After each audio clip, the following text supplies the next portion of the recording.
All right, good evening. I'd like to call the September 9th, 2021 meeting of the Greenville City Council to order. I'm Mayor P.J. Connolly, and I'll be moderating tonight's meeting. First, I would like to call on Councilmember Daniels for the invocation, followed by the Pledge of Allegiance.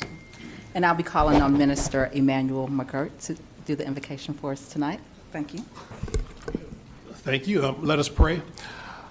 Dear Lord, this is the day that you have made. We rejoice and are glad in it. We ask for your blessings upon the council, the mayor and the council members, the members of the public who are here, particularly our young people who are here, and the entire city of Greenville. And we ask that everything be done for the public welfare and for the good of the whole. For Christ's sake and in his name, I offer this prayer. Amen. Amen.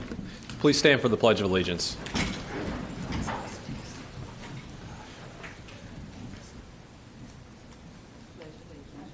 To the flag of the United States of America, and to the republic for which it stands, one nation, under God, indivisible, with liberty and justice for all.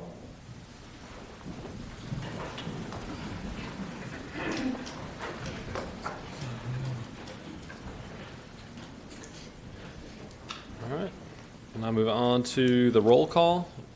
Mr. McGirt, I think you need to make a comment. Yes, Mayor and Council, Mayor Pro Tem Rose Glover is out of town on a family matter due to an extenuating circumstance and will not be physically present tonight. So following roll call, I request Council adopt a motion allowing her to participate via telephone regarding the item 26 on redistricting, the alternative plans that will be offered by the consultant. So I'm asking that you adopt a motion that she participate in that item only, and she would not participate in any other items on the agenda, and she would participate by telephone conference. So, We're going to take a roll. After roll and then do it. all right. Madam Clerk, will you please call the roll? Yes, sir. Mayor Connolly Here. and Mayor Pro Tem Glover, as Attorney McGirt stated, we're just pending a motion to allow her to participate for that one item for redistricting. Councilmember Daniels. Present. Okay. Councilmember Bell. Here. Councilmember Smiley. Here. Councilmember Litchfield. Present. Councilmember Meyerhofer. I am here. All right. Mayor Connolly, you have a quorum. All right. Thank you very much. Now we move to have Rose Glover attend, Mayor Pro Tem Glover participate via phone for item 26 only. Is that correct? Yeah. That is correct. Second it. Ooh, that was quick. Motion was made by Councilwoman Daniels, second by Councilmember Meyerhofer. All those in favor say aye. Aye. Those opposed say nay. Motion passes, Mayor, 5-0. Thank you very much. We'll now move on to the approval of tonight's agenda. Madam Manager. Mayor, I'd like to request that the council make the following changes to the agenda. I would request that the council add item number 17 under the consent agenda, which would be the acceptance of the 2020 Assistance to Firefighters Grant. I would ask that the council reorder the agenda to move item number 26, which is the consultant's presentation on redistricting and alternative plans. Move that item to follow the appointments to boards and commissions. And finally, I would like to request that the council add a closed session item, closed session discussion for economic development purposes. Move to add those items and reorder the agenda as the manager has stated and approve it. Second. All right. Motion's been made by Councilmember Smiley, second by Councilmember Bell. All those in favor say aye. Aye. Those opposed say nay. Motion passes, Mayor, 5-0. Thank you very much. We'll now move on to the public comment period. Public comment period is a period reserved for comments by the public. Items that were or scheduled to be the subject of a public hearing conducted at this meeting or another meeting during the same week shall not be discussed. A total of 30 minutes is allocated, with each individual being allowed no more than 3 minutes. Individuals who registered with the city clerk will speak in the order registered until the allotted 30 minutes expires. If time remains after all persons who have registered have spoken, individuals who did not register will have an opportunity to speak until the allotted 30 minutes expires. Madam Clerk, our first speaker. Mayor Connolly, we do not have any registered speakers. All right. Thank you. Anyone that would like to speak during the public comment period, please come forward, state your name for the record. The first, you have 3 minutes.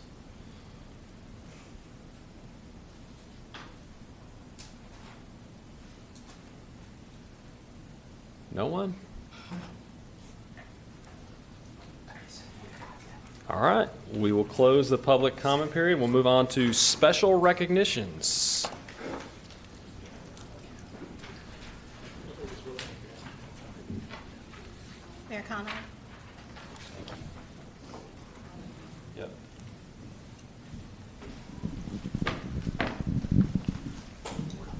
Thank you. I have the honor this evening. It's always my privilege to recognize great work by city employees, and I'd like to be able to do that this evening. And I'd like to invite up our Greenville Police Department gang unit. So, ladies and gentlemen, if you'll come join us with Chief Holtzman.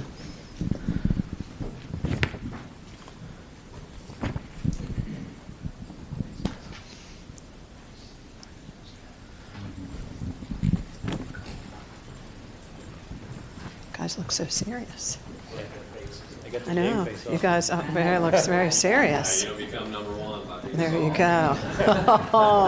There's the competition thing going. Thank you. I'm pleased this evening to recognize and to announce that the Greenville Police Department Gang Unit was selected as the 2020 Gang Unit of the Year by the North Carolina Gang Investigators Association. The unit was formally recognized last month at a ceremony in Winston-Salem. During the time frame for the award, the gang unit seized more than $28,000 in cash, 69 guns, and removed thousands of grams of illegal drugs off the streets. They also made 232 arrests. Through innovative enforcement strategies and public education and training, the unit has undoubtedly enhanced public safety and quality of life in areas severely impacted by criminal street gangs, and has had a direct impact on violent crime reduction rates throughout the city of Greenville. And so I'd like to take a moment to just recognize the gang unit members. We have, and I don't believe everybody is here, but I'll go through the list. We have Lieutenant Justin Wooten, who is transferred. We have Sergeant William White. We have Officer Justin White. We have Elliot Groon. We have Kate Slavinkay, Patricio Lopez, James Johnson, Richard Burke, and William Grossclose. Great. So please join me in congratulating our gang unit and appreciating their hard work. Each and every day, our police officers work in this community to make this community safe, and we are very appreciative of the work of all of the officers and our city employees, but we really want to stand up this gang unit and recognize you all today. Thank you very much. I don't know. Is there? We didn't bring Apollo. He's a new dog. We have a canine. So when you all win next year, you can bring Apollo with you next year. Okay? Awesome. So thank you all very much. Thank you. Chief Holtzman, would you like to say a word or two, or you're good? I'm good. Awesome. Thank you all. Thank you. Thanks. Thank you.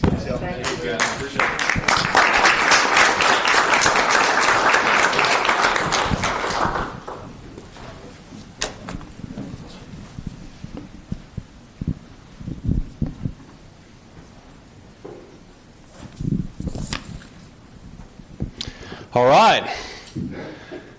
Who would believe we've got another star baseball team in our community? I think this is the fourth one I think that we've been able to recognize tonight. We've had two other ones that we're going to recognize in the future that we weren't able to get here tonight. But tonight we're going to recognize the 13-year-old Babe Ruth All-Star team. This group advanced to Jackson, Tennessee for regional play, where they successfully made it out of a pool play and all the way to the championship game. While they came up short in that one, we're still proud of them and ask that you join us in giving them a round of applause.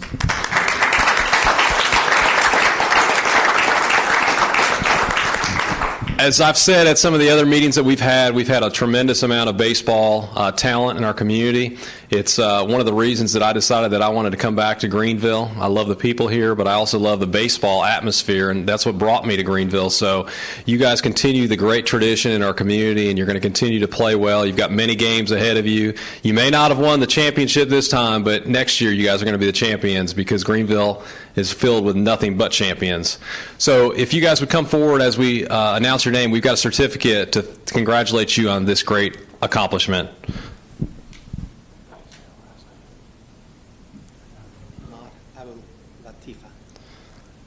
Is Ahmad here? You're going to have to help me with your name. Ahmad Ablatifa. Is that good? All right, come on forward.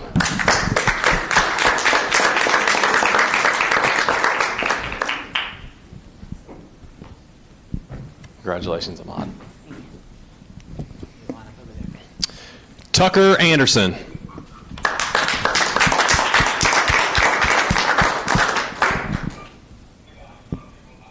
Congratulations, Tucker.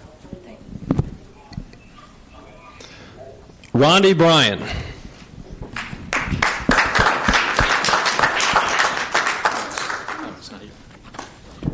Connor Berry.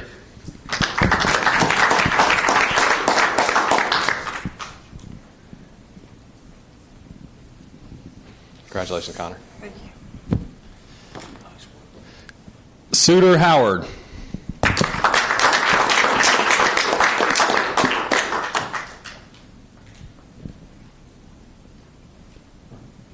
Congratulations, Suter. Thank you. Hunter Layton.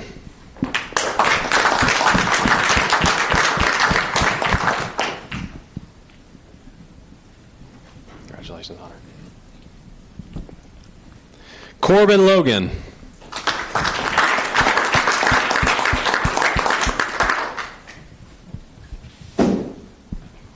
Congratulations, Corbin.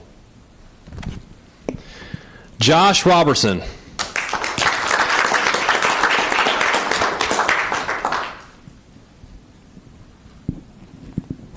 Congratulations, Josh. You can start a second row down there. Right. Coach Coleman Barncastle. Everybody else cannot hear, but he can read their names. The rest- Congratulations, Coach. Thank you. Is that it? Yeah. Everybody?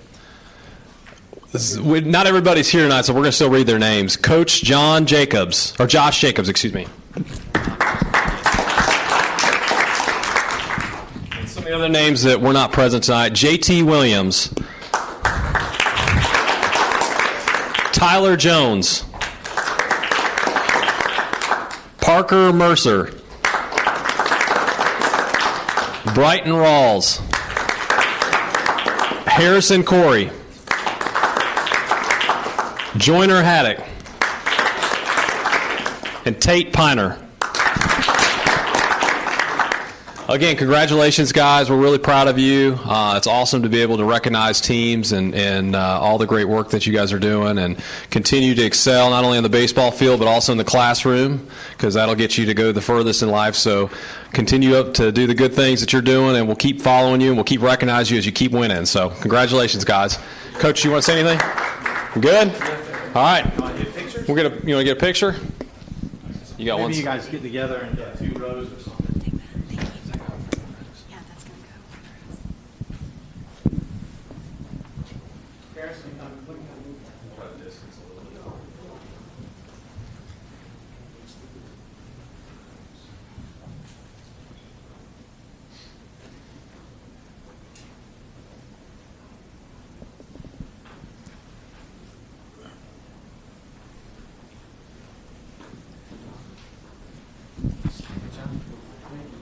Good job, guys.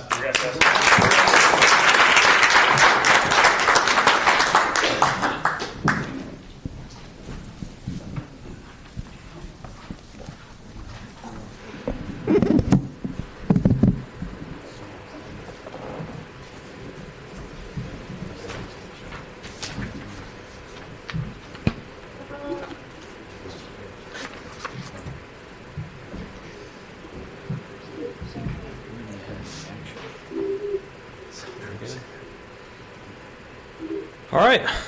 We'll move on to appointments to the boards and commissions. Madam Clerk. Okay. Housing Authority, Councilmember Litchfield. Continue, please. Okay. And as far as the rest of the appointments, they are all assigned to Mayor Pro Tem Glover, and she has chosen to defer her appointments to October. All right. And that concludes the appointments. Thank you very much. We will now move on to, did we move up, was it item number 26? Move up item number 26. Mayor, item number 26 is a consultant's presentation on redistricting, including alternative plans, and I will pass this on to City Attorney McGirt for a brief introduction. Thank you, Madam Manager.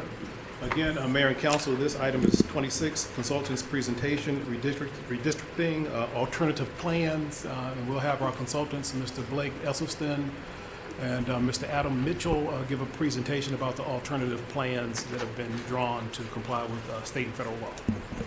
And before we move forward, Mayor Pro Tem Glover, can you hear us? You can hear us hear well? me? Okay. Yes, ma'am, we can hear Can you. you? Yep, we can hear you. Okay. All right. All right. Thank you. So the first time these guys were here, they were like, had to sit through 4 hours of a meeting before they could present. Now they get to go right off the top. That's right. We appreciate it. Good afternoon, Good afternoon. Mayor Connolly, council members, Manager Wall, city staff. My name is Adam Mitchell. I'm a lawyer at Darrington Smith. I'm glad to be back with you again this evening.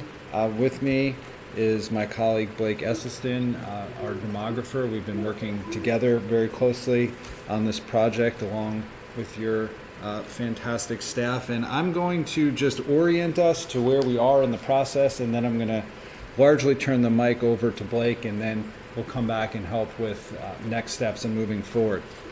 So, and I think I have my months right, but we met back in July remotely to talk about June. Thank you. We're off in July. That's the only reason I know. Got it. In June remotely about redistricting in general, the legal requirements, a little bit about the process. It was a fairly high-level conversation. Of course, at that time, we didn't have the 2020 census data. We suspected you would need to redistrict, but we didn't know for sure. We came back last month. I was here in person, and we still didn't know whether or not you were going to need to redistrict, although we continue to suspect that you would. And at that meeting, we talked about the criteria that was important to you as a council, that you wanted us to keep in mind, for Blake to keep in mind as he was drawing alternative plans for your consideration. And so I'm going to just run through those criteria to remind ourselves of them. One was that our work should start from the current districts and then make modifications as needed to come into compliance with one person, one vote. You asked that we work with staff to identify growth patterns and to weight districts based on the way that we expect them to grow over the next decade, but still staying within that plus or minus 5% that's required by law. You had a strong emphasis on preserving neighborhoods, using major roadways and other landmarks and natural dividing features as boundaries. You did not really have a strong emphasis one way or the other on avoiding pairing of incumbents. That was not something that I got real strong feelings, or we got real strong feelings from the council. And then you asked us to consider things like compactness, keeping precincts whole, respectful and being mindful of communities of interest, et cetera, to the extent that we could. So those were our instructions at the end of the last meeting, and those informed our work with what we're going to present to you in just a minute. Now, I can now say with certainty that you do, in fact, need to redistrict. We have looked at your census data. Blake will walk you through it, but you are well out of compliance with the plus and minus 5% rule. That's not at all a surprise, and that's not at all uncommon. I would be very surprised if you were still in compliance with the plus or minus 5%. So I'm going to turn it over to Blake. He's going to walk you through the analysis of the census data. He's going to walk you through the plans that we have for your consideration, and then I'll come back up, like I said, at the end and help with any legal questions, and also where do we go from here. So unless there are any questions for me, turn it over to Blake. I have a quick question just for everyone. Councilmember Meyerhofer? It's my understanding, and city staff can correct me, that we believe that the census data for Greenville isn't entirely accurate, and we're going to request a recount, for lack of a better way to put it. Is that correct? Councilmember Meyerhofer, I think it's fair to say that we are a bit concerned with the data, and we are reviewing the data to understand if there are areas that were not counted or miscounts. So we're in the very early stages based on some very preliminary census data we have, but that we are concerned with the actual number. Ultimately, that the census is showing that we have less population than we think we have, right? Correct. Less population than we think, and certainly the percentage growth of the city is less than what we thought it would be. Okay. But we are in the process of analyzing, as the census data rolls out sort of in chunks, and we're in the it's probably not a very professional word, but in and we are in the early stages Chunk is of good. reviewing that first bit of census data that we have. So let's just say that we get updated numbers. How will this impact you guys? Yeah, so that's a great question, and I've heard a number of jurisdictions across the state and across the country really express concerns about the census totals for their respective jurisdictions. I am not an expert on the process of census protests, but my understanding is that it's a two-phase process. There's an information gathering phase, and then there's a formal protest / recount phase, and that it takes somewhere in the order of 2 to 3 years. And I think at least parts of it are rather expensive as well. But I've read just a little bit about that. So we have an obligation to redistrict based on the census data as it is now, and I'm comfortable that it's not going to officially change soon enough to wait. So if in 2 to 3 or however many years you were to get revised census data, then if we were not still in compliance with plus or minus 5%, we need to redistrict at that time. Thank you. Yep. Wait. Thank you, Adam. Thank you all, and thanks to folks who are attending. And I do want to echo Adam's gratitude to the staff who've been very, very helpful with us in this process. So Adam already gave some remarks about the process. I did want to bring up one other thing that he mentioned from before, and I should say that the other times that Adam presented here, I was virtually in the room. So I listened and was able to follow the process. And I know that one of the things he mentioned last time was a car analogy, the analogy to shopping for a car. And that sometimes when you're thinking about your guidelines and criteria and priorities for drawing plans, you might have some that are hard to reconcile with each other. So the example being maybe, you're looking for a vehicle with four-wheel drive and high ground clearance that can tow a trailer, but you also want great fuel economy and something that's easy to park. It's going to be hard to find a vehicle that meets both of those. So what we're trying to do is find a balance. And one of the things we'll be discussing as we look at the plan drafts that I've put together is that some of those meet some of the goals better than others. And so we may come back to the car analogy if that's a helpful way to think about it, just that there's probably not going to be a plan that satisfies everybody's idea of what the ideal solution to every criteria would be.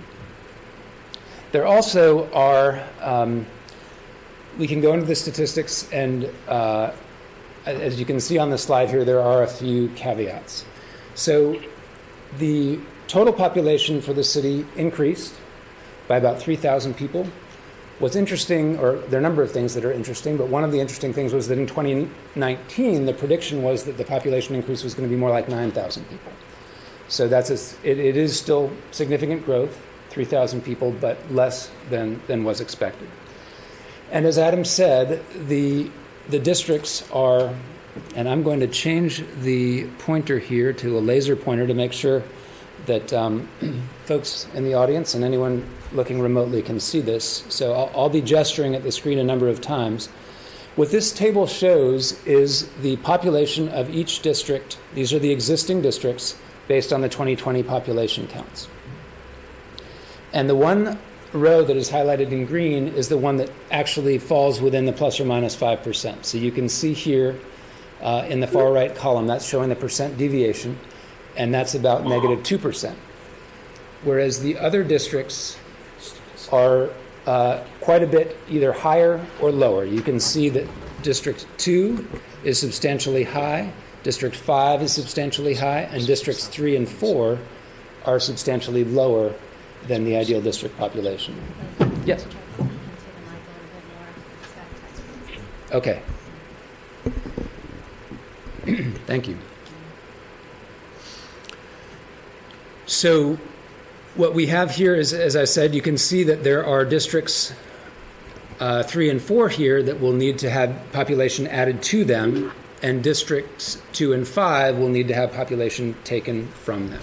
And that was a substantial deviation from what you expected. You're expecting District 4 to be much larger and District 1 to be much smaller, and we're getting kind of the opposite of that. So It is. I was surprised too by how much the census numbers were a departure from the estimates that had been professionally produced estimates at the block level. So yes, this is one of the things that was remarkable about the census numbers, for sure, that they were as different from the estimates. And that's true at the state level, honestly. I don't know if folks noticed that the state total population was about 100,000 people lower than what the expert demographers had been predicting at the state level. So really across the state, I could give some more examples, but in the interest of time, I know you've got a long agenda. Some of the other caveats here is that these numbers here, even for the existing districts, are subject to change a little bit. I'm working with the city's GIS staff about a few places where there have been annexations, and actually the current city limits do not line up with exactly what the Census Bureau reported as the corporate boundaries of the city of Greenville. So these are likely to change things in the neighborhood of single digits or double digits. These aren't going to be large swings, but just so you know, I want to make sure that it's understood that there are going to be some tweaks here and there. And you may have even noticed on the map, if you look really closely, but wait, we annexed this, this area in January, and it's not reflected in these maps. For my first draft, I used the official Census Bureau's depiction of what the city limits for the city of Greenville were. So I think that's it for the caveats. For now, we can jump into some maps. So this map will be a familiar one, and as Adam mentioned, one of the guiding principles we were asked to really pay attention to was keeping the core of the existing districts whole, or starting from the existing districts. So you'll notice here that District 1, kind of across the top, definitely almost all the areas north of the Tar River are in District 1. And then also on the west side here is District 2. If we jump then over to the east, you sort of have 3, 4, and 5 going down on the eastern half of the city, with 5 sort of being at the, if you think of this as a clock face, at 6 o'clock. And all of the options tried to basically preserve this arrangement.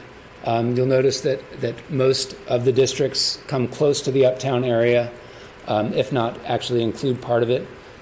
Some of them differ as far as actually whether uptown is in more than one district or has an arrangement that is similar to this, or whether uptown is preserved. But that's the general look. The other thing I want to point out here is that the purple lines are showing precinct boundaries. So that's one of the other criteria that Adam mentioned. And you can see that the current districts, and this was brought up in a meeting, I think actually I presented this maybe virtually at that June meeting.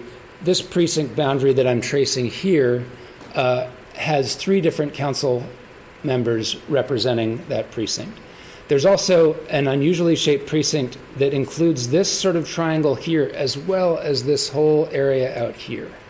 So that precinct that I'm tracing now is currently represented by 3 different council members as well, from districts 4, 3, and 1. So one of the things, and you can see also that there are some little slivers, for example, here between districts 4 and 3 within one precinct. There's a sort of a wiggly precinct split here that extends down into the next precinct as well. So these are, again, this is all just looking at our existing districts, but trying to orient because it'll be relevant as we look at the drafts. Starting with option A, and this when I say hybrid, this is not a car analogy. This is not talking about fuel economy or anything, but just trying to say that there's sort of a pendulum, if you will, can swing from trying to keep as little change as possible and try to optimize all the other criteria as best as possible. And this is trying to seek a balance between that, between maintaining the district cores and trying to make changes based on the other principles we mentioned.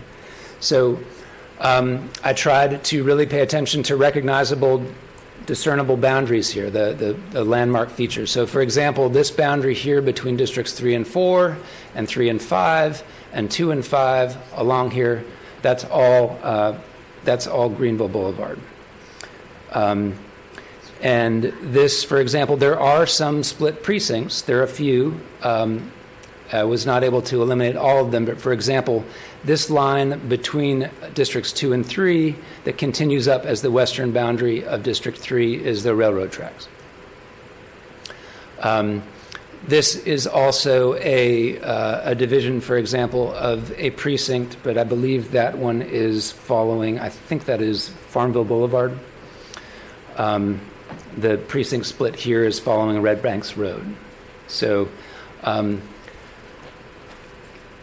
the future growth was considered, there's a table later in the slide deck showing all the population deviations, but in general, staff was of the opinion that most of the growth is kind of along a crescent along the southern half of the outside of the southern half of the city.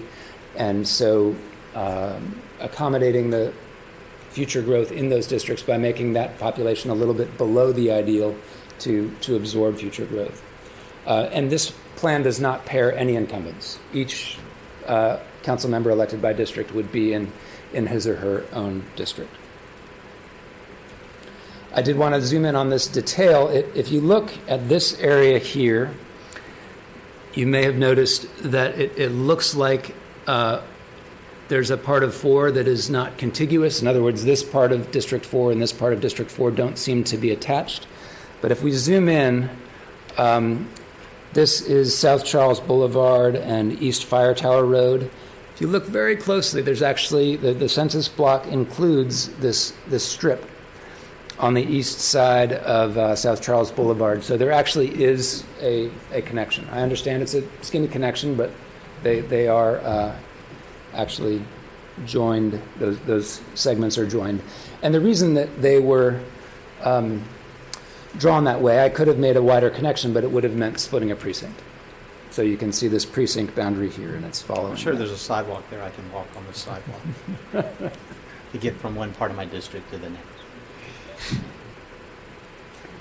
You can probably drive north on the right-hand side of the street center line. I'm not sure how you get back, though, if you're in a car. You can only do it once. I can't come back. Okay. Option B is sort of, if we're thinking of that pendulum analogy or the spectrum again, this is the one that most preserves the shapes of existing districts. So this is most similar to what you've got now, but it does make all the adjustments to make sure the populations are within the acceptable deviation. It also considers future growth, also tried to make the boundaries follow landmarks as much as possible.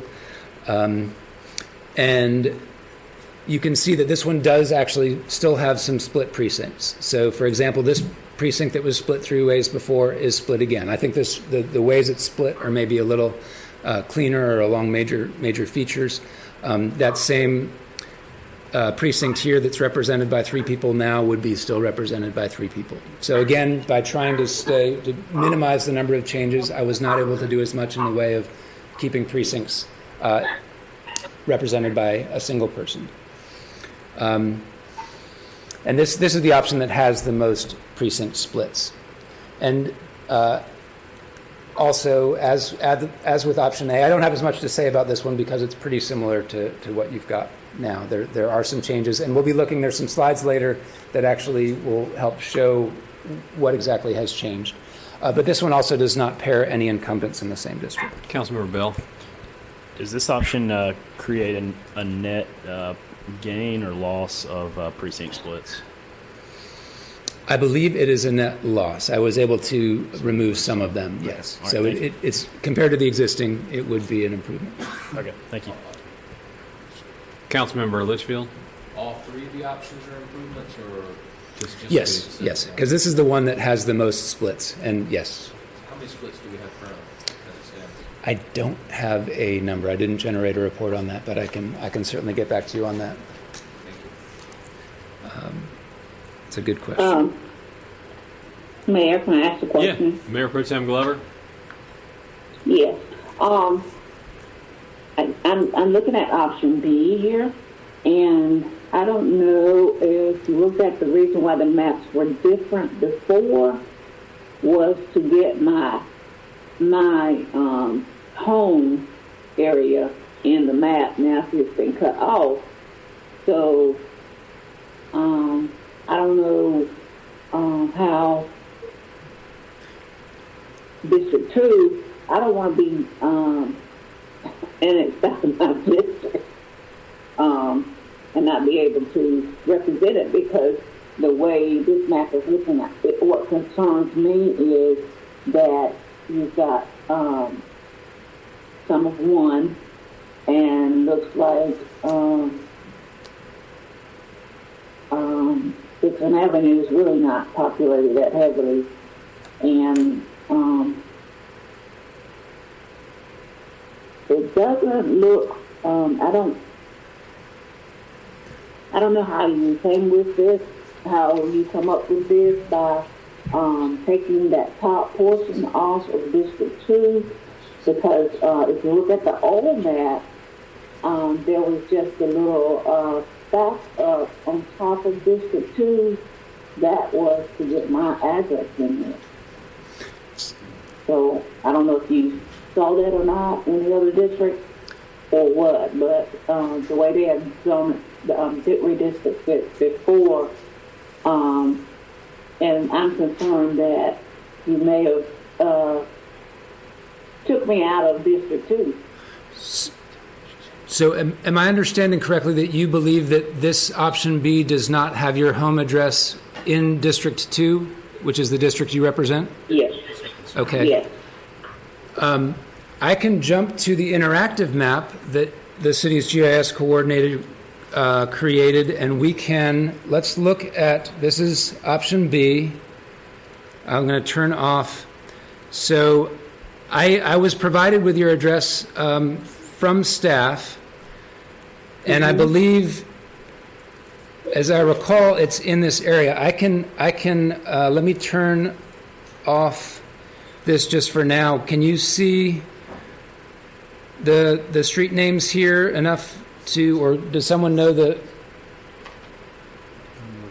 She's in 2. She's right on the fringe. What's her Okay, so South Village. She's right. She's on right South up Village to Drive. the border. Don't cross the street. Yeah. Okay, Was so I green?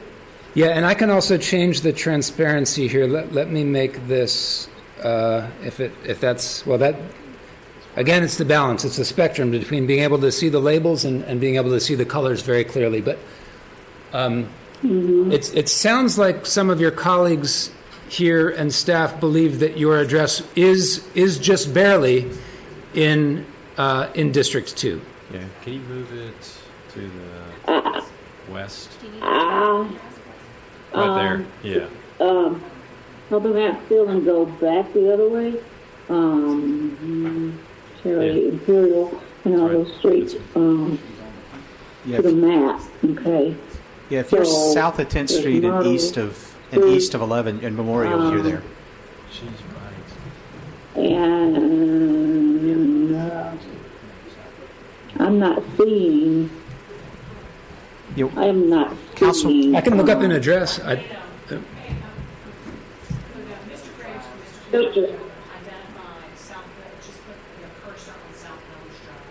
Yeah. It's basically in that corner on the left. Mayor Pro Tem, we're all looking at it, and you're definitely in District 2. Okay, I see it. I can see it now. Wait. Okay. Oh, okay, right there. Okay, I see it now. Can she hear us? Yeah, she can hear you. Okay, Mayor Pro Tem Michael was Yes. just putting the cursor on South Village Drive, Okay, okay. right? There's South And Village Drive. the top portion that you took off concerns me, because that's where it sort of split me here. North Village, South Village, and then Myrtle.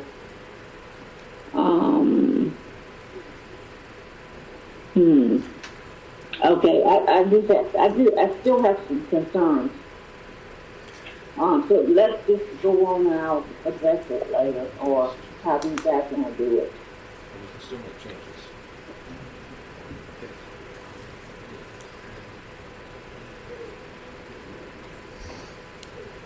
Okay. And just to, maybe it would make sense to do a quick reminder of the numbers here, and just that because District 2 and District 5 were substantially over, those districts are going to have to lose area somewhere. And I'll be talking a little bit about the what I call the population equator, and the fact that it'll be easiest to see that. But I think one of the challenges is... Was it District 2 that was out of bounds, or was it, I don't remember hearing that District 2 was out of bounds as far as population. Yes, ma'am. So the slide that's showing now is showing that District 2, and I can highlight this value here, the acceptable deviation above the ideal population is 5%. And District 2 has a deviation that is 3 times that. So, so Districts 2 and 5 are the ones that are going to need to lose area and lose population. Councilmember Daniels has a question. Not a statement, more so a statement. I think what she's basing this on is the initial information that we received, where District 1 was minus 10% and those things. So I think that's where part of the confusion is with her. Thank you. Yes. So I as I said, I was surprised that those estimated numbers ended up being as far off as they were. We appreciated that the city was ready to move forward with looking at criteria and wanted to give you some sense of what the experts were predicting. But given your take on it, either the experts were wrong, or as some were talking about earlier, some question whether the census got their numbers right. But for the purposes of redistricting, we are required to work with these census numbers. Any other questions about option B? Okay. Mayor Pro Tem Glover, you have any more questions? With option B, I still have some questions because it increased my white population to 30.77%. And which with the African American population, it's a great decreased. So it decreased to, I'm looking at the wrong one. Hang on a second.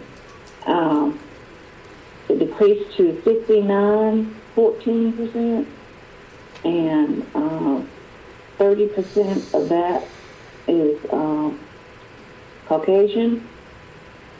So I have a little discomfort with that, with those numbers, because District 1 and 2 are the only minority districts that say you could win, you could possibly go at large and vote, and that's not going to work.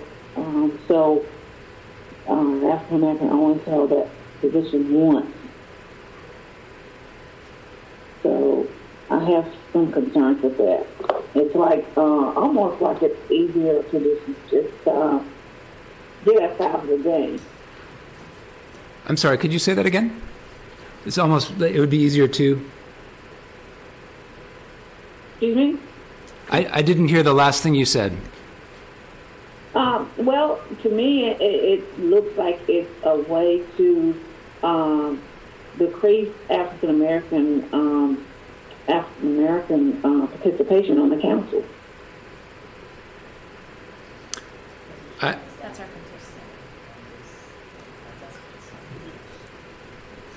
condition. Okay. I think I may defer to Adam to talk about, and I know he mentioned this in a previous presentation, but there are some limitations on the ways that race can and can't be considered. And I see Adam ready to speak here, so I will turn the microphone over to him.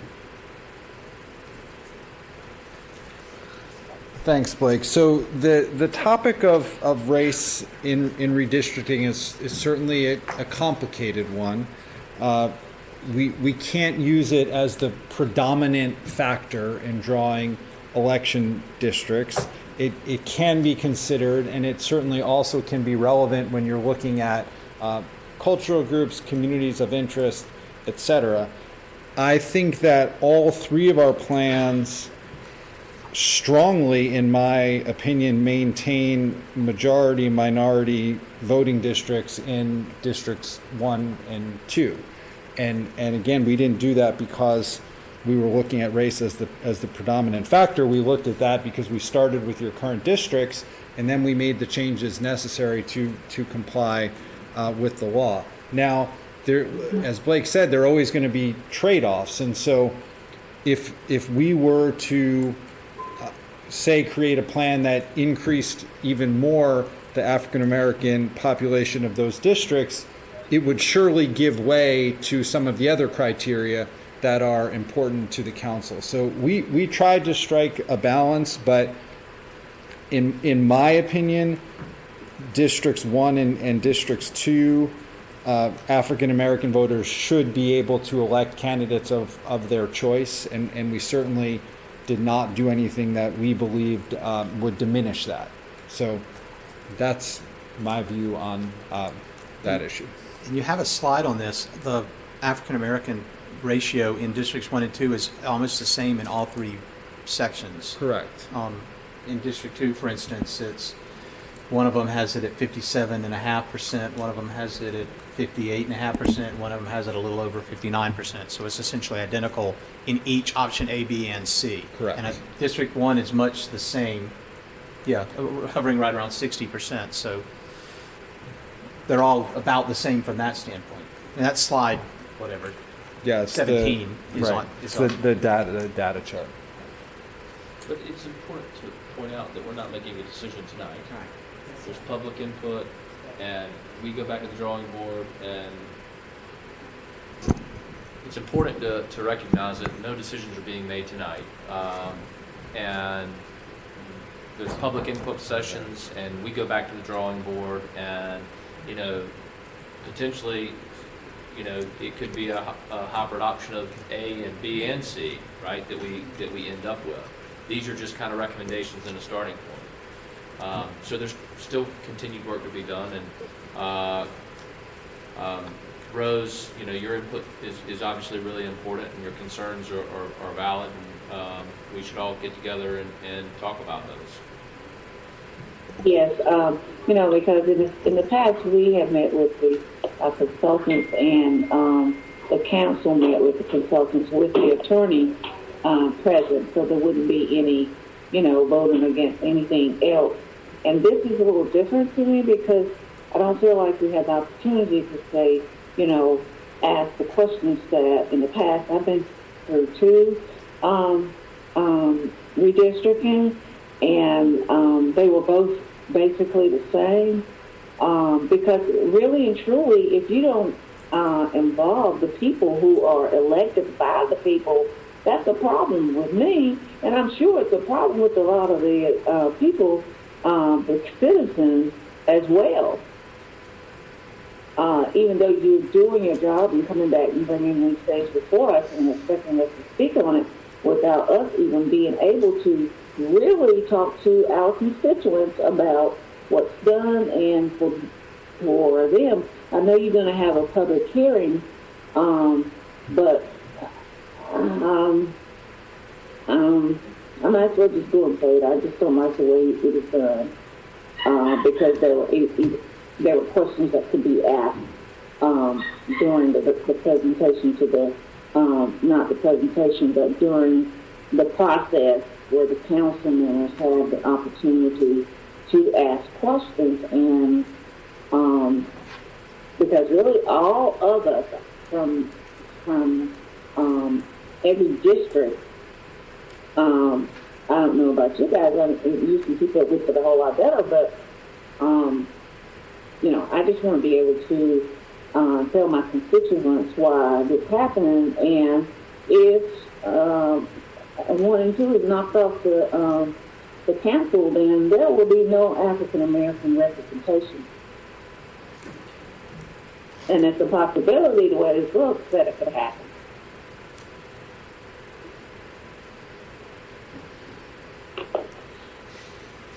So just I'm done.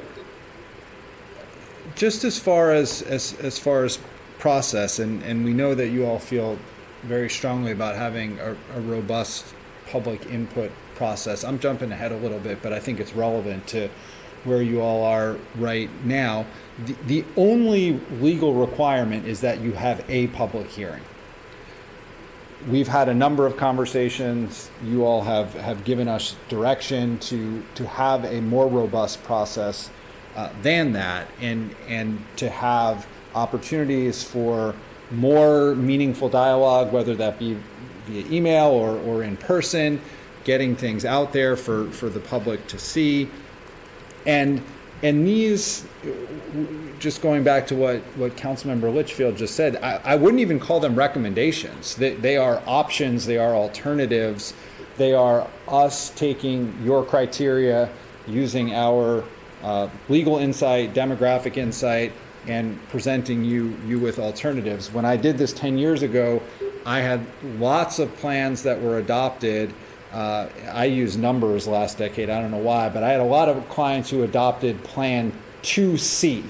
So that was the second plan that we presented, but then 3 iterations of that. And sometimes they were minor iterations, sometimes they weren't. And so we are not trying to rush anyone in any regard. I think there are a couple of ways to conclude this meeting tonight. One is, and this may just not be the right thing for you to do, but it is an option, which is to come to a consensus about a plan and then put that plan out for the public engagement process. You also could not come to consensus, or not even try to come to consensus on a plan, and put all 3 of the plans out there for a public engagement process. You also could say, we don't like any of these plans, go start over. Now, I'd want you to tell us why and what modified criteria you want us to give, but you could do that. And we're not trying to push anything. We do, just to keep the deadlines in mind, there's the preferred November 17th deadline, and then there's the absolute December 17th deadline if we just feel like we can't meet that deadline. But I would rather you have a thorough, not rushed, deliberate process, even if you have to bump into November, rather than a rush process. I know there's a preference, and I understand the preference to meet the November deadline. So I am going to turn it back over to Blake unless there are any questions. We're good. Thank you.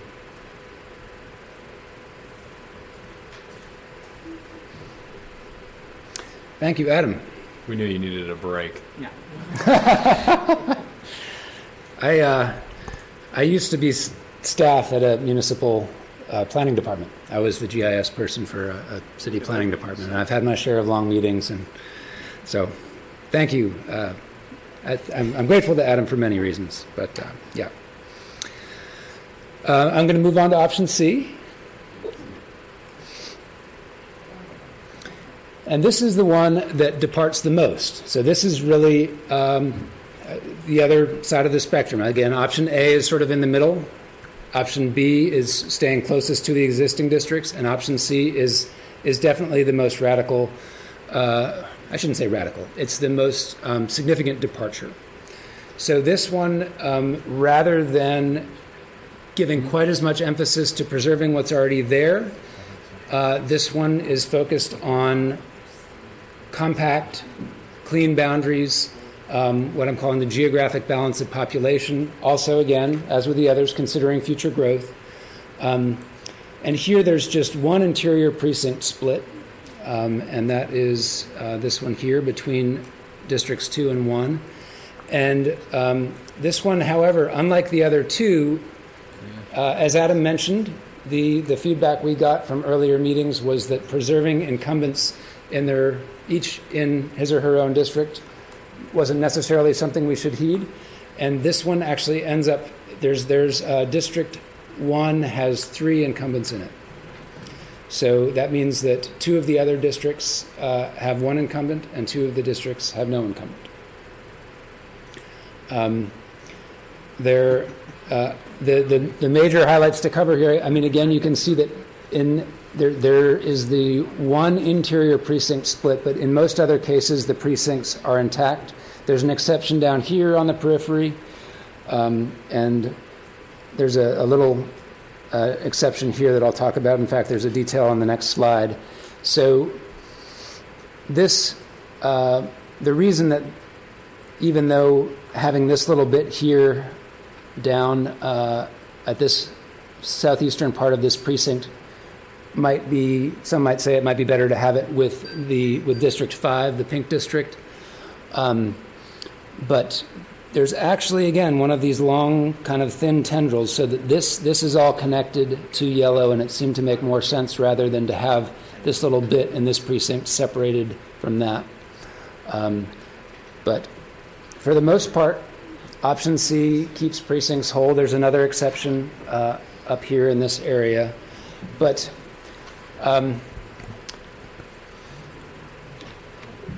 I can jump ahead. Why don't I'm gonna depart from my planned sequence a little bit and jump ahead to this population equator concept, because I think it may help sort of understand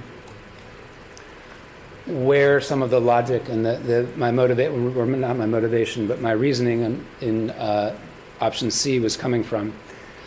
So these 2 colored areas here are basically showing 50% of the population above and 50% of the population below. So Red Banks Road is in this area here, if that's a helpful sort of locator.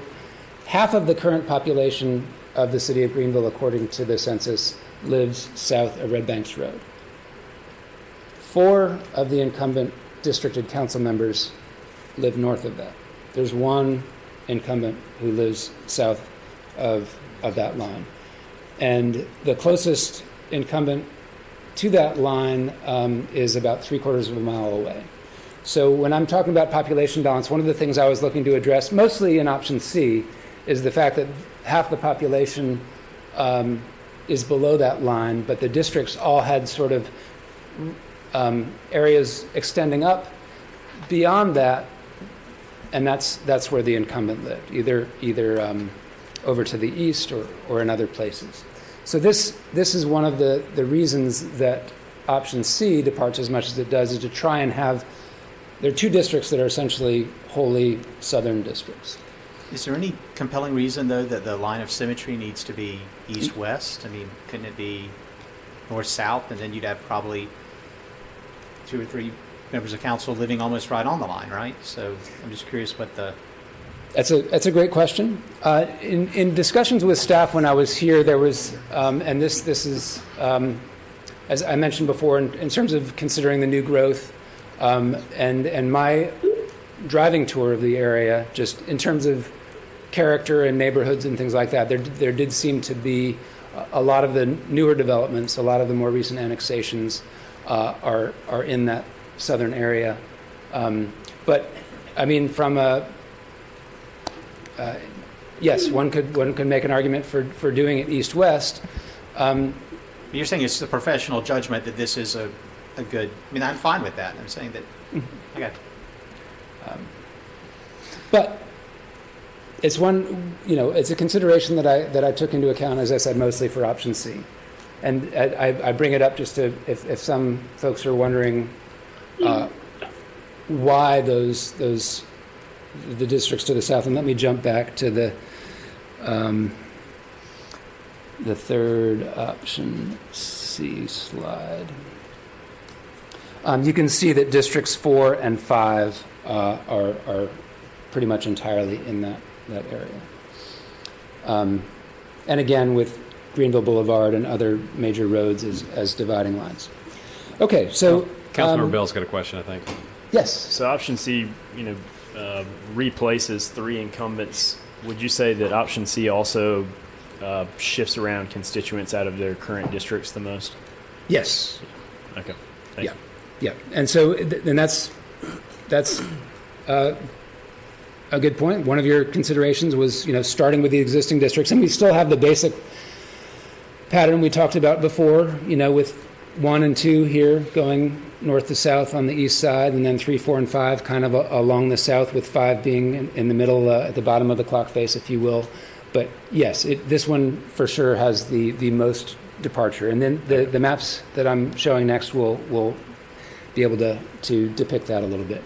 So as the notes show here on the right-hand side of the slide, the solid colors represent the proposed district. The dots represent the color of the existing district. And so if you're not seeing any dots, that basically means that they're the same.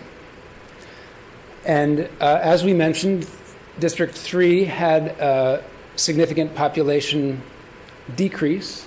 I'm sorry, it was significantly below the acceptable range from the ideal.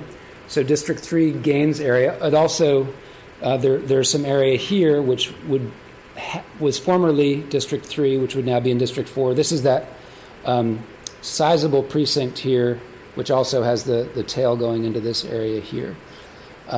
So in the efforts of trying to make those splits along major roads and things like that, there is sort of swapping between 3 and 4. That's where most of the dots are. You can see as well that District 5 would be getting some of the area that is currently in District 4, and by the same token, District 4 would be getting some of what's now in District 5. And again, this is beyond that. We'll be looking at option B next, which is minimizes these disruptions more, but this was trying to adhere to the principles that you all provided. And then as far as Districts 2 and 1, you don't see as much change in those. This is an area of what's proposed to be District 1 that is currently in District 2, and there's some other sort of exchanges around the periphery here, and down in this area here. Councilmember Daniels, you have a question real quick. Yeah. Where you have on District 1 the dots but not on a solid part, is that the expected growth? That is an area that is showing up. This is one of those annexation areas that I mentioned. Okay. That the Census Bureau's depiction of the city limits, which was a snapshot from January of 2020, and maybe folks can confirm this if this was a recently annexed area. For whatever reason, the Census Bureau did not consider this to be part of city limits. Okay. So again, these drafts were based on the Census Bureau's. That's a great question, by the way. So yes, where we have dots and currently no solid color, that's an area that your staff provided the current districts, but the Census Bureau's shape of the city of Greenville did not include that. Okay. Thank you. You bet. And I didn't mention this before, but the hatched area down at the bottom here is Winterville, and that's just there to sort of show that a limit on future expansion. And you can see, for example, in option A that Winterville is a little bit hemmed in as far as any District 5 would not be able to expand to the southeast or to the south, maybe a little bit to the southwest, but because of the presence of Winterville there. So basically in this one, it looks like you're taking the most probably out of 5 because I'd have the greatest growth, I guess, based off the census data. No, I believe they had 5 had the greatest growth. And this is the like 20-some%. It's a tricky thing to show area on a map because area is not necessarily consistent with population. Of course, you can have large areas that that are not very populous.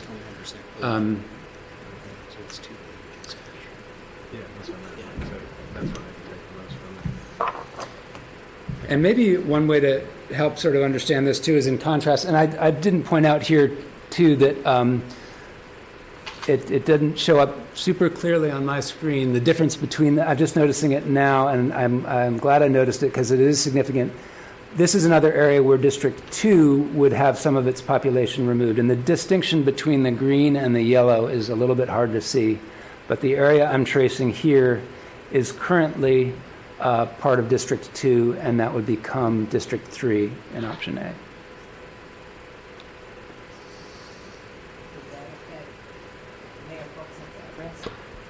No. No, ma'am. No. And so this is the changes for option B. You can see the same scheme as far as dots and solids. You can see there are a lot fewer dots visible. And basically what that means is there are fewer areas that changed. Again, since District 3's population was low, it needs to absorb some area that was currently part of another district. District 2's population was high, so you can see that District 1 would be getting, this is a fairly populous area, as I recall, that District 1 would be getting part of what is now District 2.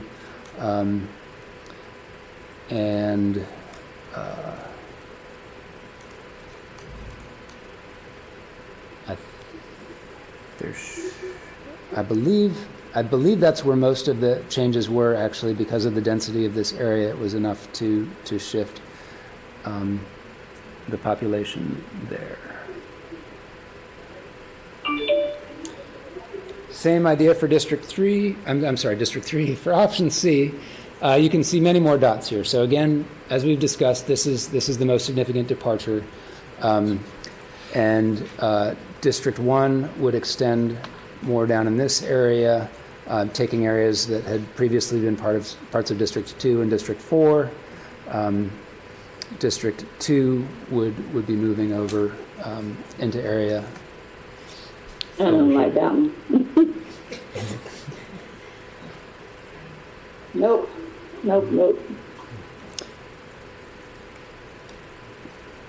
Okay, we've already talked about this slide here. And we've talked a little bit about this. Adam referenced this slide, and there have been some discussion about this. And this just summarizes the populations for each. We've talked about how I made efforts to have the districts have their populations be on the lower side if future growth was anticipated. For example, here in option A, Districts 2 and 4 have the lowest population because those, based on my conversations with staff, are the areas that are most likely to have more annexation, new subdivisions, and infill. Also, this shows, and I hope this is visible, I realize it's pretty small print, but as Adam referenced before, the African American population for Districts 1 and 2 in options A, B, and C are in the high 50s to low 60s in all three. They're in the same general area. The last slide here is option 3.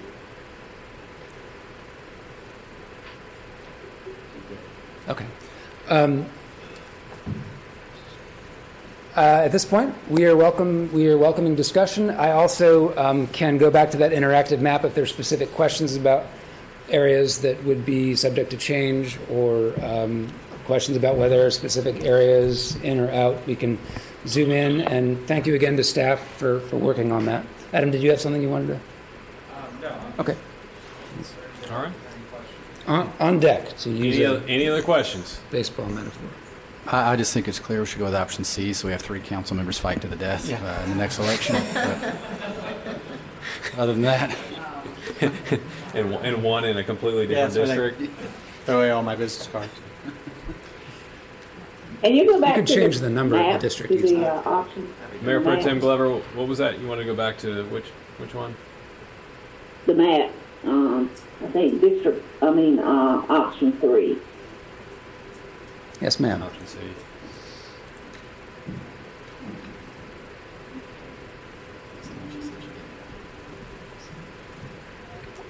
Okay. And if it would be helpful, I can also bring this up on the interactive map where we can zoom in. if it would be easier to see a specific area. All right.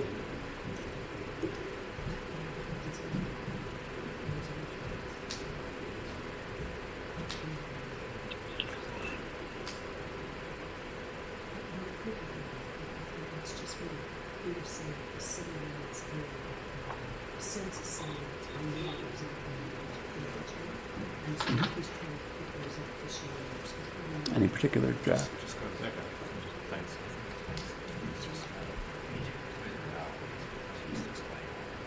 Okay.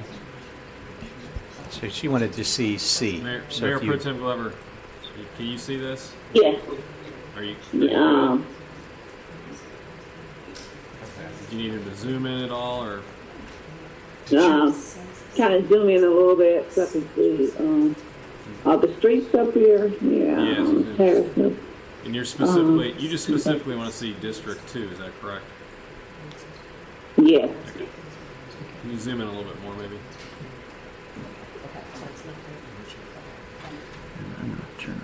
Can you see that? This is option C. I see that.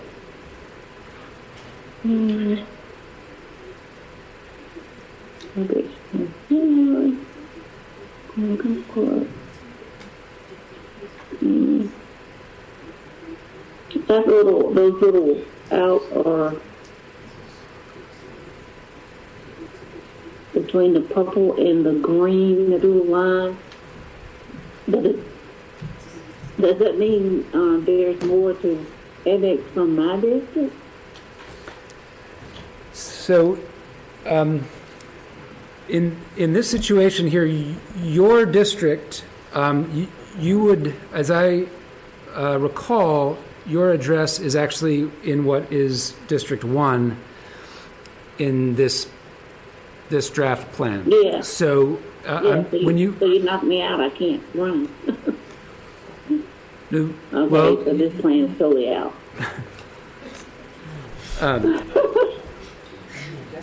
This, there would be three incumbent council members who live in District 1. I will say that, as I recall, is it Councilmember Bell who lives right near this eastern edge? Yeah. Yes. So it would not be hard for me if... I'm getting the sense that there's not a real groundswell of support for option C, but it would be a very minor change. Be a large member. I agree, I thought it was great. Yeah, but I think, But it would be a very minor change to put Councilmember Bell into this district here, which I believe is District 3, but there would be a double bunking situation in District 3 in that scenario. So but in option C, when I say you're double also changing more of our constituents voting, correct? absolutely. I think so. Yes. That's Yes, ma'am. the most important thing. So just a couple of things so you can understand a little bit our thinking and approach.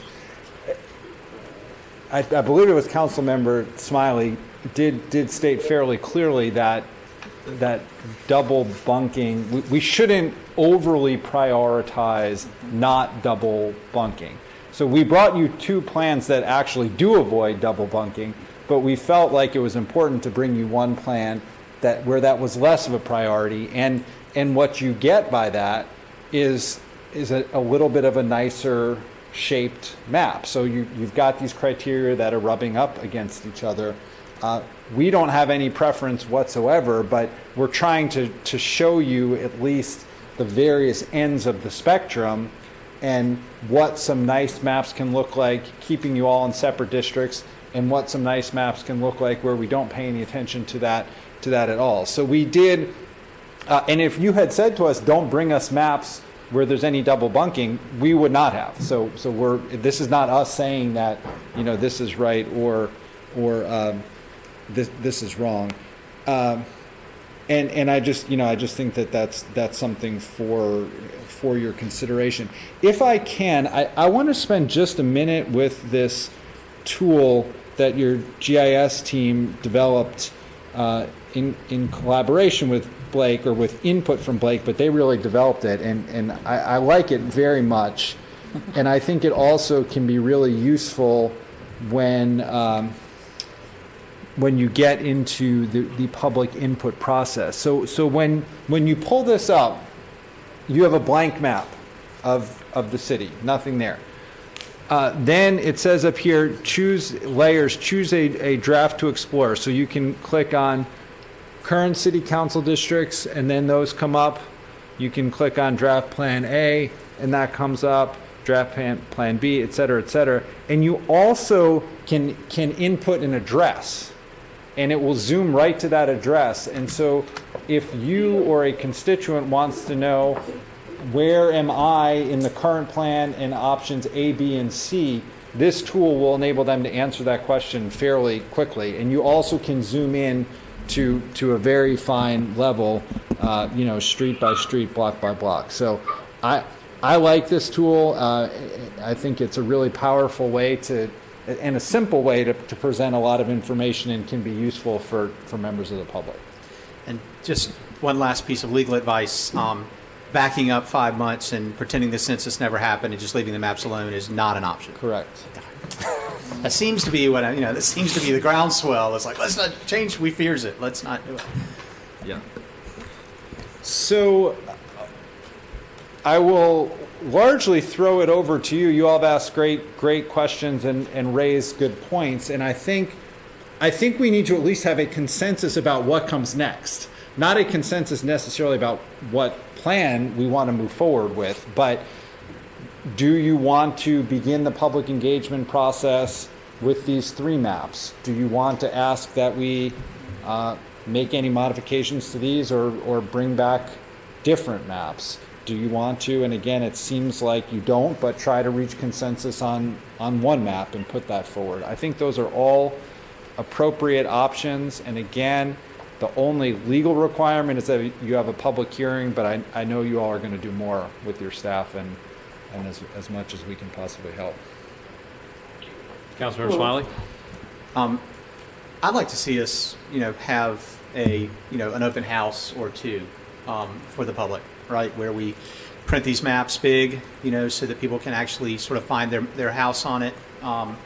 And I think this presentation is nice in that it's got each the factors which are underlying with the creation of each of those maps, and spend the next 30 days trying to let the public see before we pick any map, right, that we're open for feedback. We'd like to know what the public thinks about it. I'm sure we all have our own personal opinions about it, and so that next month we can revisit this issue with a little better sense of what the citizens think about what map they want to see, right? That would be my preference, and I think staff would be perfectly capable of doing it. So, based off of that, would you kind of be under the idea that we could take the input and just kind of see what the citizens say that want to participate in this process, and then if we need to make modifications and ask them to draft new maps based off of some of the citizen input, or would that be something that I guess you would consider? Yeah, I think all of that would be on the table. If the citizens tell us, look, we don't like all these maps, then I think we need to look at new ones. If the citizens all congregate on, one map, and this seems like the one that they like the best, and even if we didn't, maybe that's the one to go with, right? So I think to the extent possible, this is the choice the citizens should make. What would be your recommendation as far as how many engagement sessions? And 2 to 3. An open house here, either in the lobby or up in the gallery. I'd like to see something go out into the community. Sure. Mayor Pro Tem Glover, were you getting ready to say something? I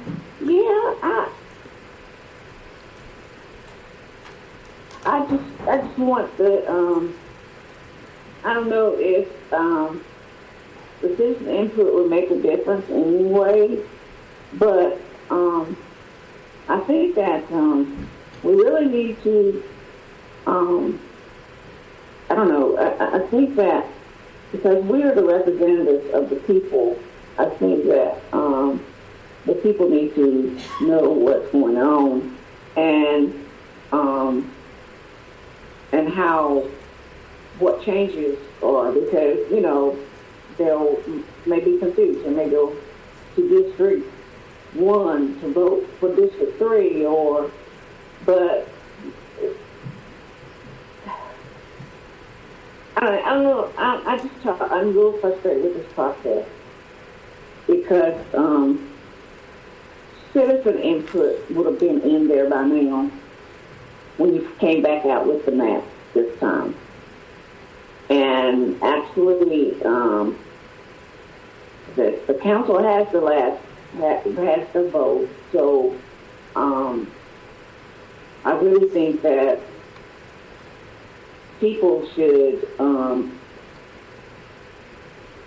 just concerned about the constituency of District 1 and 2 to stretch this out in areas that we've never represented before. And then you have, even if the numbers are good on 3 and 4,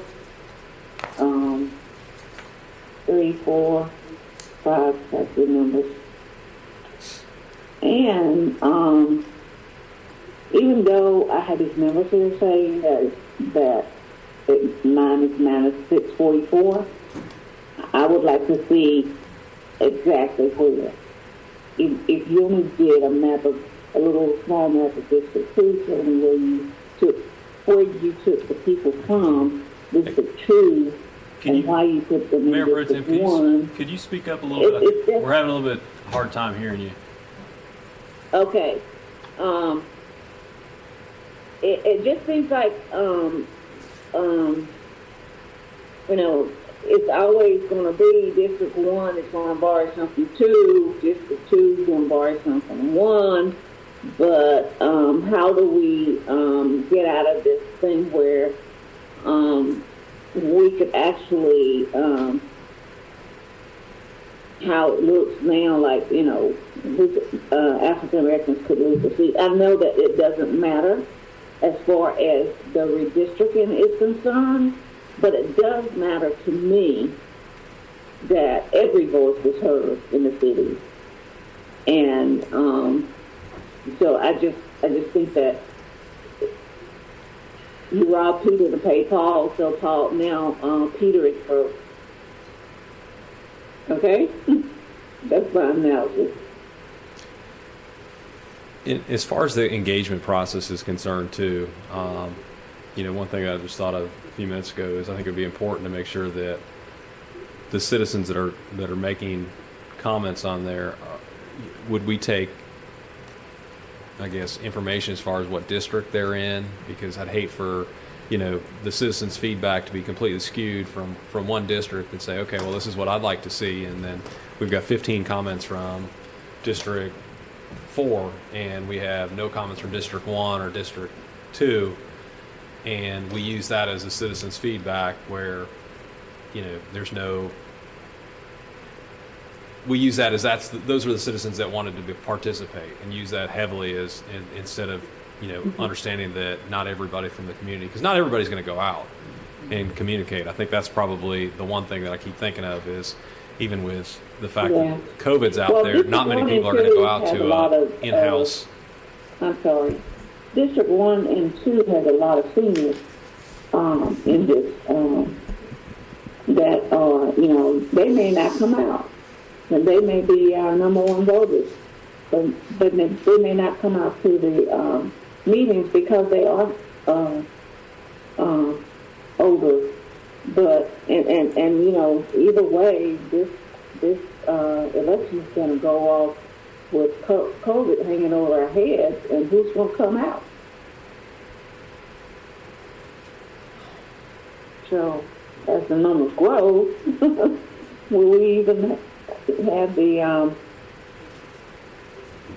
you know? And I really think the census actually for Greenville actually brought that out, that you know, doing a census in the middle of a devastated disease that has killed, crippled, or whatever a lot of people. And so it's just, and I tell you, seniors are afraid to stick their heads out. I just hope North Carolina to do these things like California or these places that are just changing everything. So anyway, we don't know. Okay, I'm done. Mr. Mayor, I do think that you're right, that if we get citizen input, it should be, we should identify who they are and what they're, what part of the city they're in, so that it's clear that we can identify that staff can, get a sense that there is no, too much influence in any one area. Is there, just out of curiosity, just bringing it into the discussion that Mayor Pro Tem Glover had said, is there an option to be able to do something maybe like through Zoom for those that don't want to come in person? Is that an opportunity that we could potentially have somebody just be on a Zoom call and somebody shows up, they show up, if they don't? Yeah, the meetings actually could be remote meetings with the public. And I think that may be more flexible for the consultant schedules because they have limited time to work with us because they have other cities they're working with. Yeah, I was going to say, what are other communities doing right now as far as citizen engagement? Not as much as you. You came to the best, I'm telling you. No, I mean, honestly, the typical model is to have a public hearing and to have people come. And I feel like I've said, and I'll continue to say, that I admire your efforts to have a more robust process. I think that's good for democracy and government. But I can't really give you a model because I haven't seen one like what y'all are trying to do. But we're happy to help and support in any way that we can. It also could be as simple as having an opportunity for someone to email in a comment. I mean, that you could have a box on the, if you publish the maps, put out the tool that your GIS folks developed, have a link to whether it's a dedicated email box or whatever, redistricting comments at Greenville, NC, something like that. And then have a couple of either in-person or remote or hybrid sessions. That would be a robust process. Maybe the possibility of a survey online, and they can choose an option. I mean, if we have more than one avenue to reach the public, right, we may get a greater response. Yes. I'm certainly open to all of that, but I do think that I'm actually a little surprised other cities aren't doing this. I think that, if there was ever an exercise, in the life of a democracy, that the elected officials, you don't get to pick your voters, right? The voters pick you, you don't pick them. And so having, making this decision without giving the public a chance to look at the maps and give you feedback on it, I think undermines the legitimacy of it. So I'm glad to see that we are, open to that. Agreed. I just wanted to remind the council that this is a deadline. We have some deadlines here that we have to submit the revised maps to the Board of Elections by November 12th. And the filing period for council will be in December 6th through the 17th. Or if we've missed that deadline, then we can file the revised maps by December 17th. And the filing period for the council seats would be January 3rd through the 7th. Either way, the election will be March 8th. So we have a limited amount of time. Sure. And so one path forward is to put the maps on the website and solicit comments and have one engagement meeting with the public, with the consultant there as well, and figure out when we want to put this on the council agenda. We have 3 meetings in October. We can also schedule a special meeting if y'all want to talk about the maps before taking action at a public hearing. But there's, it's art, not science, but we got to kind of get a path forward. And one path forward is to put it on the website, schedule a meeting for public engagement as soon as this time next week with staff to meet with the public and engage, invite them to come to the council chambers and look at the maps, and have a date to bring this back to council at either one of the October meetings or a special meeting, a remote meeting or in-person meeting, kind of push this further so we can meet I would think council probably wants to meet that November deadline. Can we do like maybe 2 public engagements, one next week and one the following week? That way, because, short notice, somebody might not know next week. That's pretty short. Let's say we do it Wednesday of next week.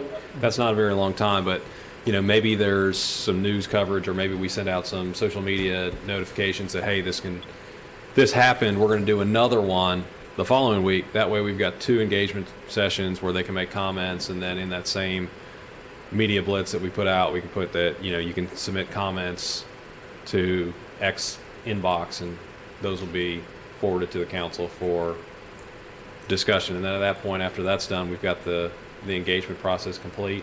And then if there's any other modifications that are done to that, those discussions could be taking place during the public hearing, right? Because we have to present that to the public, and then they have every right to come out here to make discussions, or have discussions if they want to see changes, or if they agree or if they don't agree with the map. And I think our October 14th meeting would be when we normally have public hearings. So that seems like a good target for, to have a public hearing.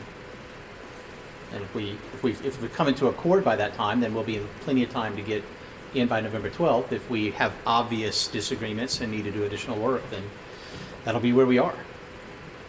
I think my concern with my district is low-income individuals who may not have the transportation to get here.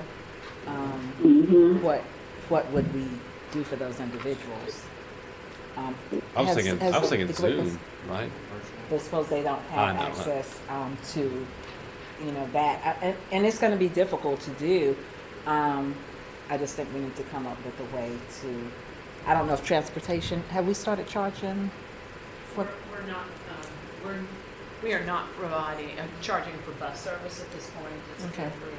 So that's an avenue that we can let individuals know that the Great Bus is free, so they can come. So that would not be a fee for them.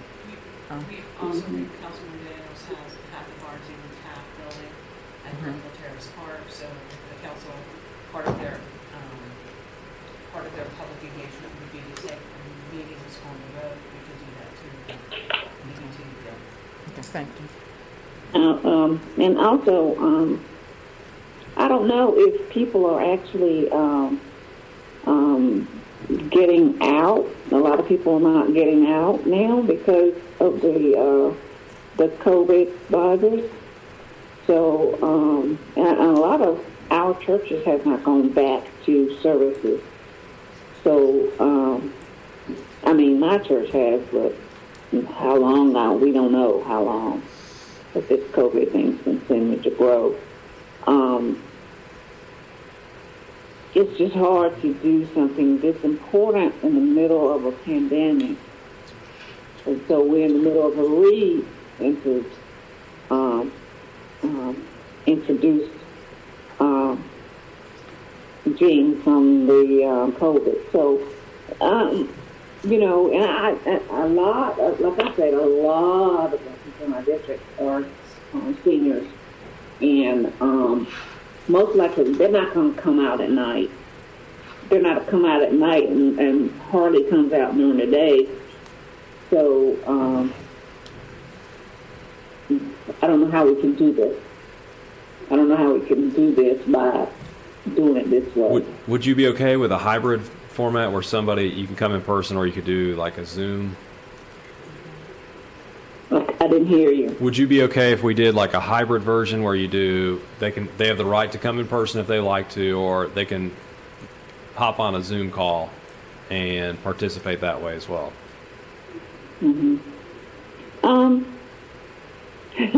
Those questions are the only way I can answer those questions are a lot of people don't have phones, sure. So they could call in on a Zoom call, and then so that's the problem.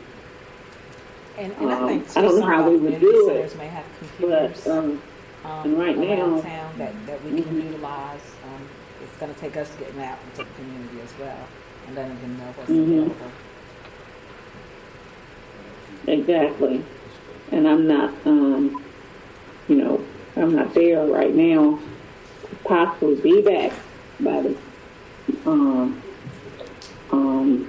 sometime late October. you know, we usually ask doctor's appointment. If everything's good, I don't They know can be on any the I don't know any other options 15th. though besides doing Zoom and in person.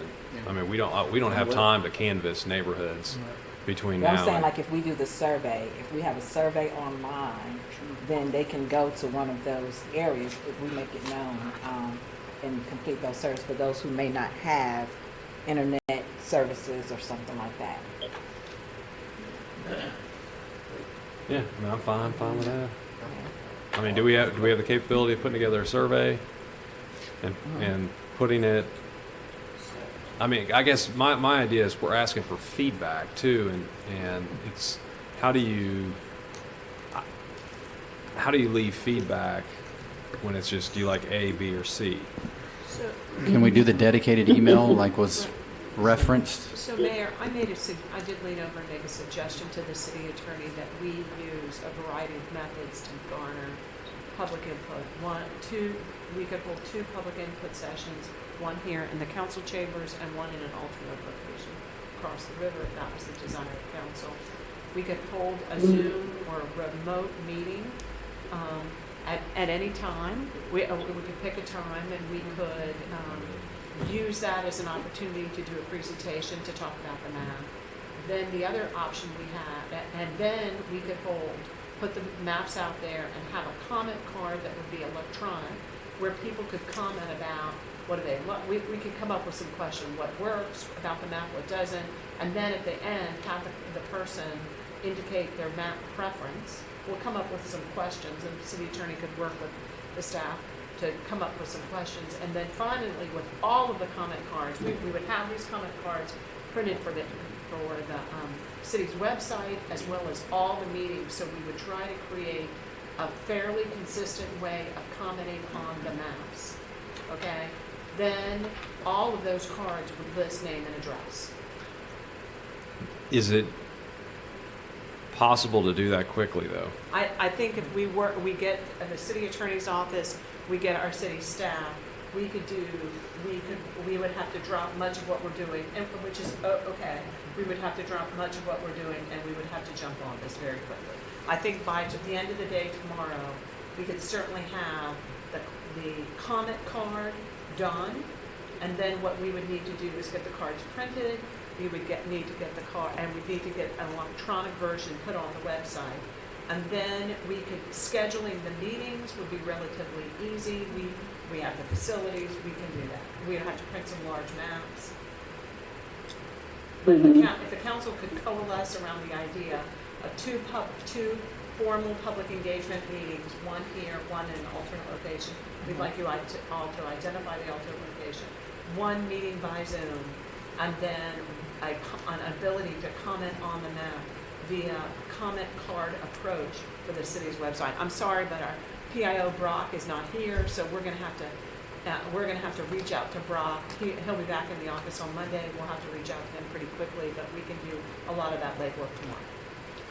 That sounds great to me. And the off-site meeting you had suggested.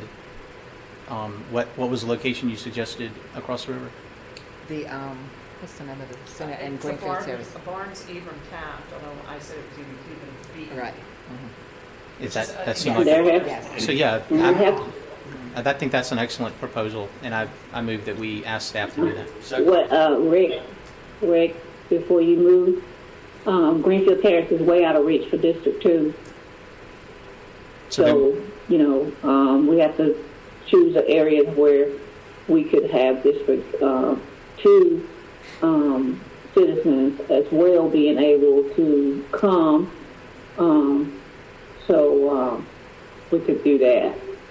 I was assuming they could come here to City Hall. Right. Excuse me? I was assuming they could come here to City Hall.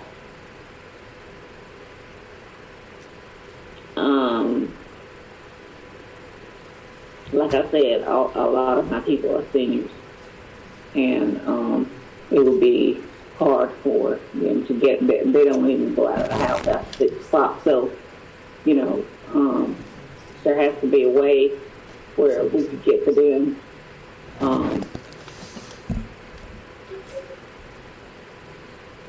If I have to take it on horse and buggy. All right. Okay, you made the motion. Motion's moved and seconded by Second. Councilmember Smith. All right, motion's been made by Councilmember Smiley, second by Councilmember Litchfield. All those in favor say aye. Aye. Those opposed say nay. Motion passes, Mayor, 6-0. Thank you very much. Item number 26 is over. Can I just say one thing? I know you all spent a lot of time on this. If I have October 14th, I've had October 14th on my calendar for some time, and I will continue to keep that on my calendar. I think if the goal is to have a public hearing then, which I think is a great idea, both because of how you normally conduct your business and because of the November deadline, I would plant the idea of having a special meeting the first week in October so that you can take the feedback that you get and come to a consensus about a plan. I think where you are is the need to hear the public, but then we still need a meeting to dig in and discuss and to come to consensus. And so I'm not saying we need to decide that now, but I just want to put that out there. You're going to want to have one more meeting before the public hearing on the 14th. And are we going to put all three maps, or are we going to decide? Are we doing all three? Are we doing all three maps for the public? Yeah. Okay. And the attorney may want to just comment on the amount of time that what kind of information needs to be prepared in advance to provide notice for the public hearing. Yeah, there's actually not a requirement in the redistricting statute. I think, and that's a good point, that if we're gonna have do you all normally do 10 days for public hearings? We have a clerk. She knows these things. Yeah. Yes. Perfect. So while not required, I would generally suggest that you stick with your normal practice. So that actually, yeah, that's going to be tricky, because then if we want to have the hearing on the 14th, we're going to run out of days. But I don't want to take up more of your time on scheduling. I think we have some logistics we're going to need to think through, and it may require some creative scheduling on all of our parts. But I think as far as the framework of where you are, I'm clear on that, and I think your staff is, and we'll continue to work with that. So, excuse me. So you're saying that meeting for October 14th. Now I know I will be. I really wanted to be in the next meeting because, but with my situation, I won't be back in Greenville till after October the 15th.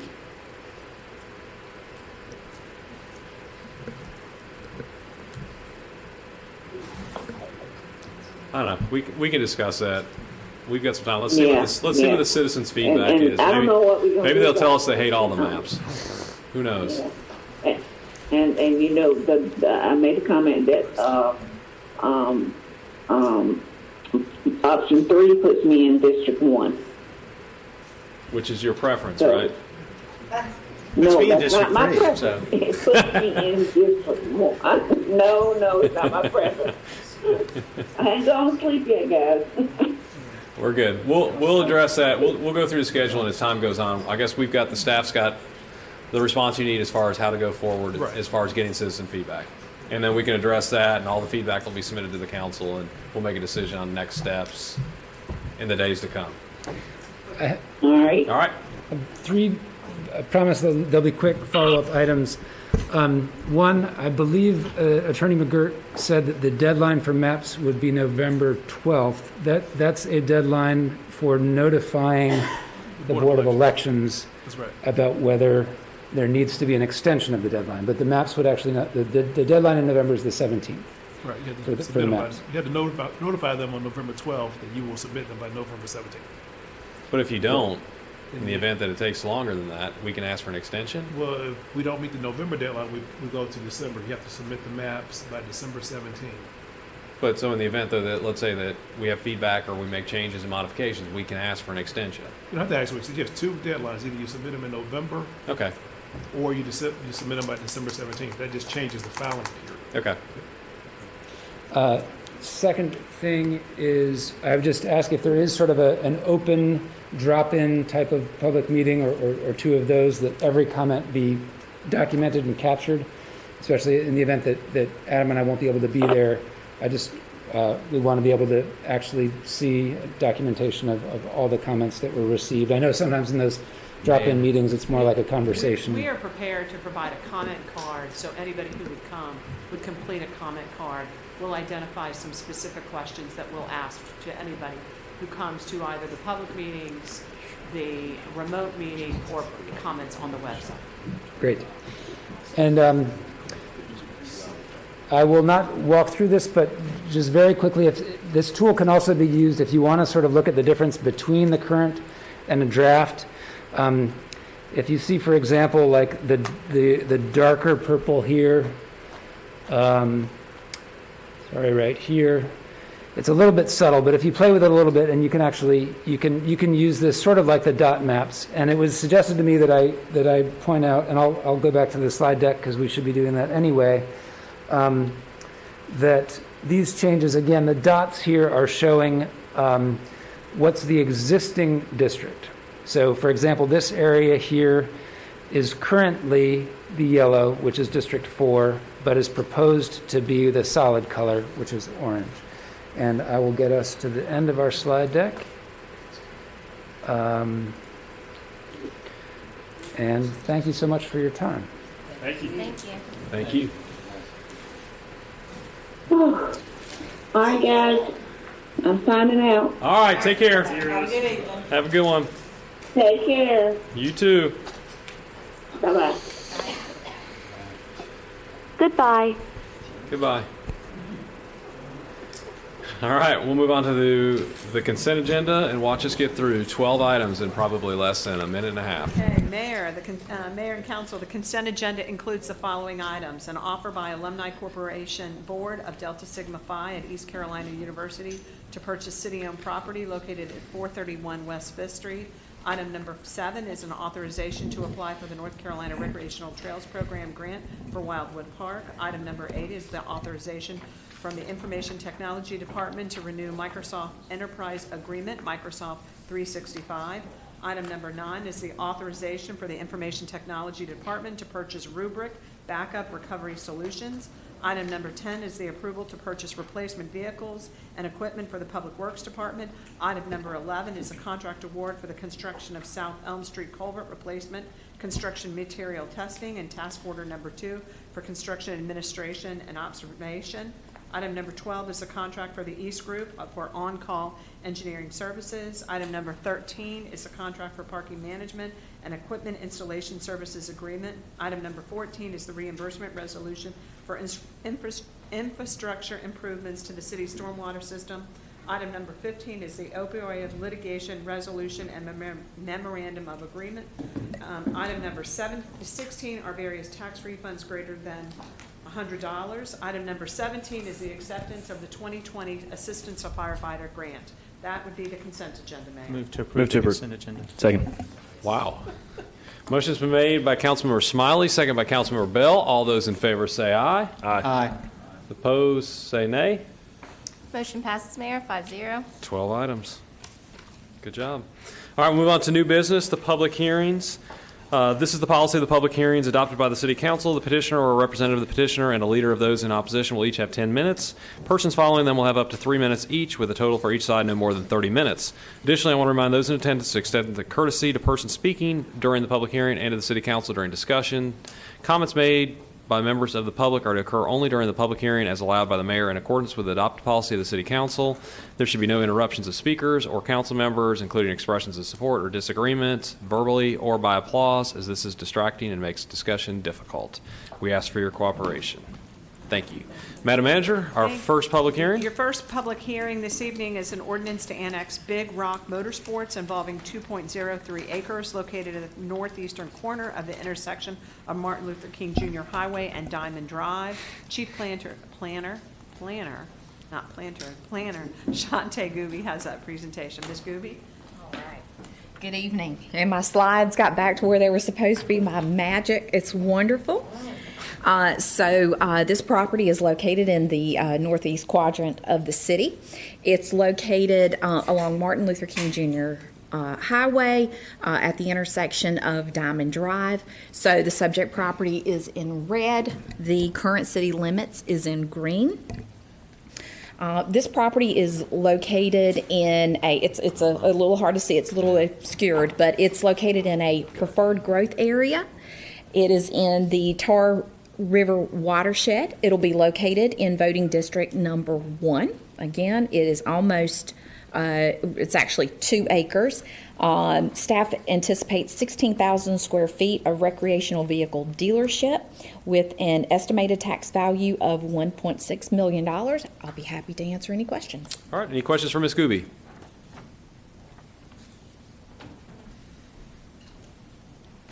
All right, seeing none, the public hearing is now open. Those who speak on behalf of the applicant may come forward. Please state your name for the record. The first person has 10 minutes. All others have 3 minutes.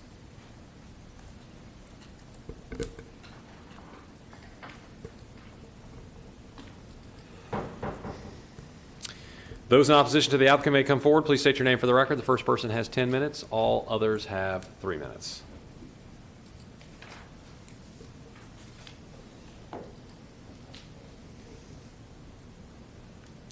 Seeing none, the public hearing is now closed. Open for board discussion or a motion. Move to approve. Second. All right, motion's been made by Councilmember Bell, second by Councilmember Daniels. All those in favor say aye. Aye. Those opposed say nay. Motion passes, Mayor, 5-0. Not all at once.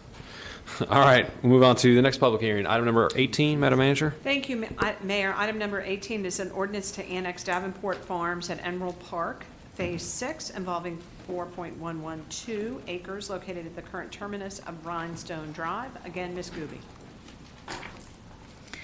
This property is located in the southwest quadrant of the city. It is located basically at the end of Rhinestone Court. So it is just north of Davenport Farm Road. This property is located in a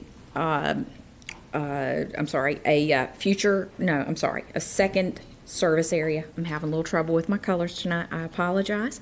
It's in the Greenville Run watershed. It'll be located in voting district number 2.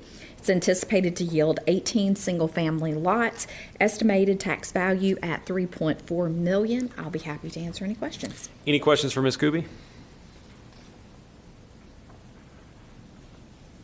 All right, thank you very much. Public hearing is now open. Those who speak on behalf of the applicant, please come forward. State your name for the record. The first person has 10 minutes. All others have 3 minutes.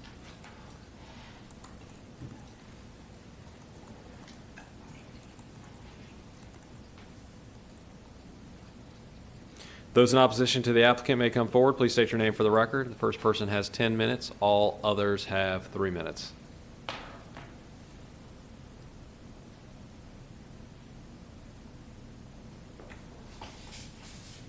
Seeing none, the public hearing is now closed. Open for board discussion or a motion. Move to approve. Second. All right, motion is made by Councilmember Bell, second by Councilmember Daniels. All those in favor say aye. Aye. Those opposed say nay. Motion passes, Mayor, 5-0. Thank you very much. We'll move on to item number 19. Madam Manager. Thank you. Item number 19 is an ordinance to annex the Dickinson involving 24.328 acres located between Dickinson Avenue and Greenville Boulevard and adjacent to Manning Forest townhouses. Again, Ms. Gooby. This property is located in the southwest quadrant of the city. Again, the property is shown in red. Current city limits is in green. It's located between Dickinson Avenue and Greenville Boulevard. It's located in the Fork Swamp Canal watershed. It'll be located in voting district number 2. It's in a primary service area.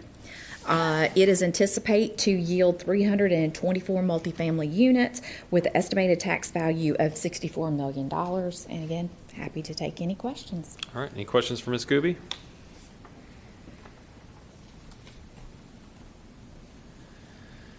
Seeing none, thank you very much. The public hearing is now open. Those who speak on behalf of the applicant may come forward. Please state your name for the record. The first person has 10 minutes. All others have 3 minutes.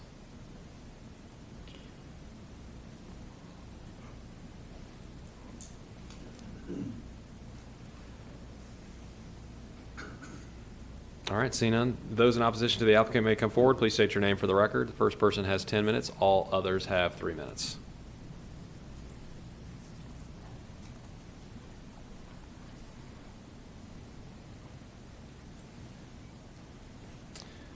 Seeing none, the public hearing is now closed. Open for board discussion or a motion.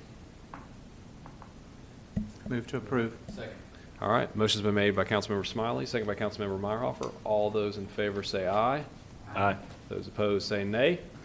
Motion passes, Mayor, 5-0. Thank you very much. We'll move on to item number 20. Madam Manager? Thank you, Mayor. Item number 20 is an ordinance to annex Cypress Point involving 113.5902 acres located along the northern right-of-way of Highway 33 East and adjacent to Rolling Meadows subdivision. Ms. Gooby. All right, this particular request, I'm going to give you a little bit more information than normal. This property is located to the east of the city's jurisdiction, so it's actually located in Pitt County and Grimesland's jurisdiction. This is also in conjunction with the rezoning. That's the very next item behind this. So the subject property is shown in red. Greenville city limits is shown in green. Again, this is 10th Street. This here to the bottom of 10th, this would be Walmart. It is located in a secondary service area. The property is located in the Tar River watershed. It will be located in voting district number 4. It's about 113 acres. It's anticipated for 430 single-family homes, 58,000 square feet of commercial space at an estimated value of $90 million. And again, happy to take any questions. You're sure District 4? You know, I had that same thought, but I thought I'd keep that to myself. All right, any questions for Ms. Gooby?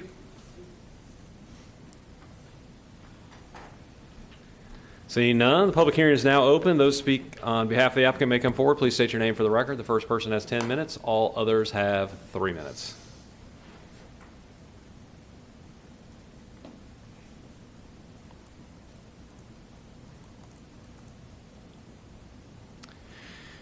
Seeing none, those in opposition to the applicant may come forward. Please state your name for the record. First person has 10 minutes. All others have 3 minutes.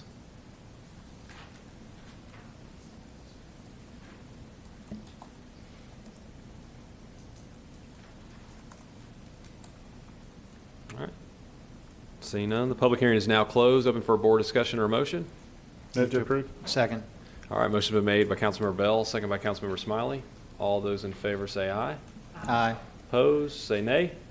Motion passes, Mayor, 5-0. Thank you very much. We'll move on to item number 21. Madam Manager. Thank you, Mayor. Item number 21 is an ordinance requested by Bill Clark Homes of Greenville to rezone a total of 113.5902 acres located along the northern right-of-way of Highway 33 East and adjacent to Rolling Meadows subdivision from rural residential in Pitt County's jurisdiction and agricultural residential in Simpson's jurisdiction to R6S.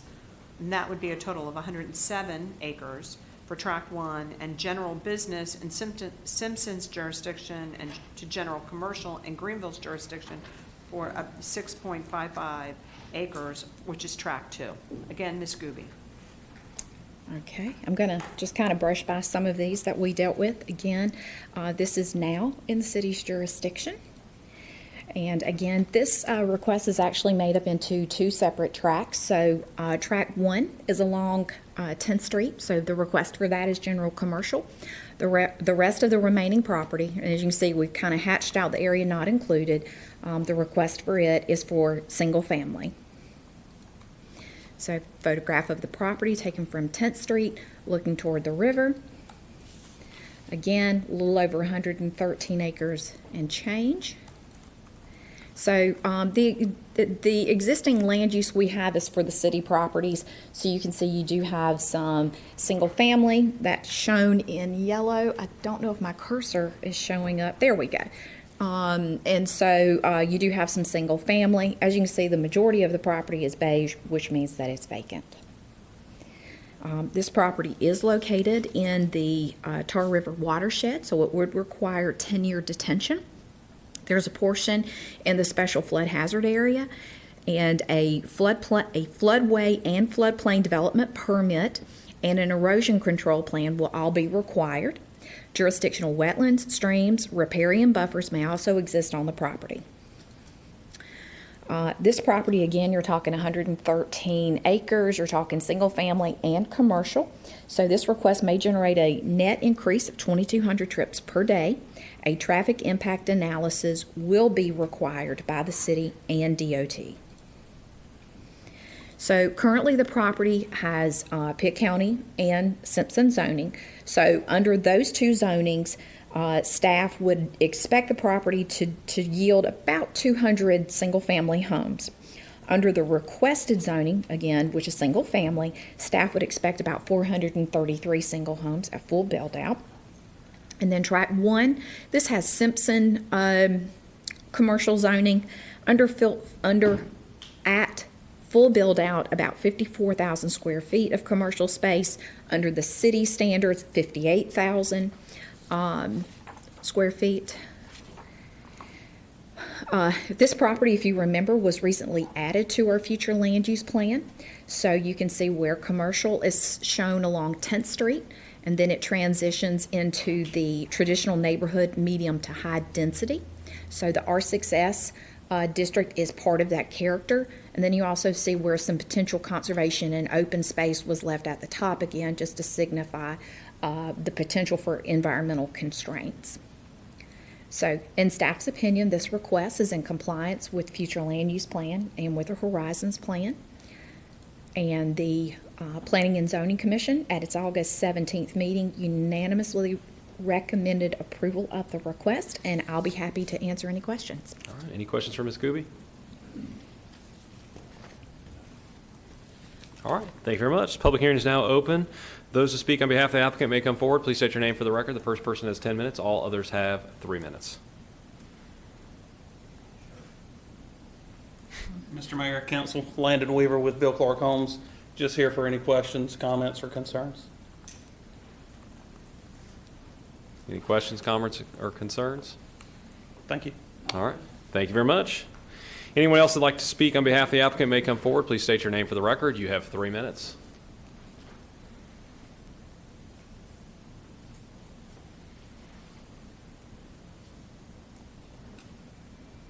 Those in opposition to the applicant may come forward. Please state your name for the record. The first person has 10 minutes. All others have 3 minutes.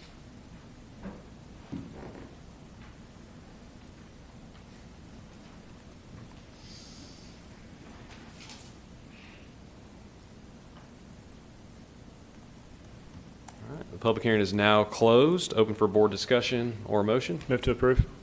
Second. All right, motion's been made by Councilmember Bell, second by Councilmember Meyerhofer. All those in favor say aye. Aye. Opposed, say nay.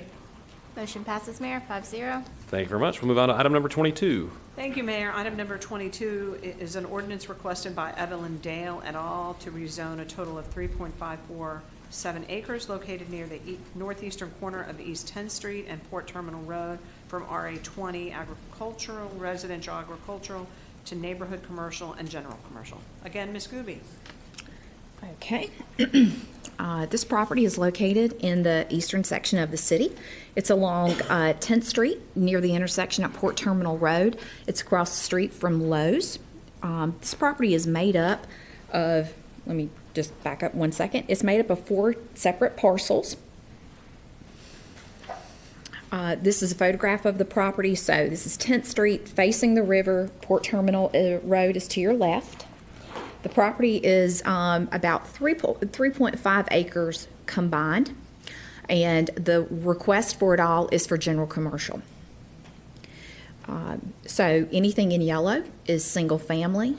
You see that this property actually has a single family home and a mobile home on it, and then toward the back there is some vacant property as well as to the north.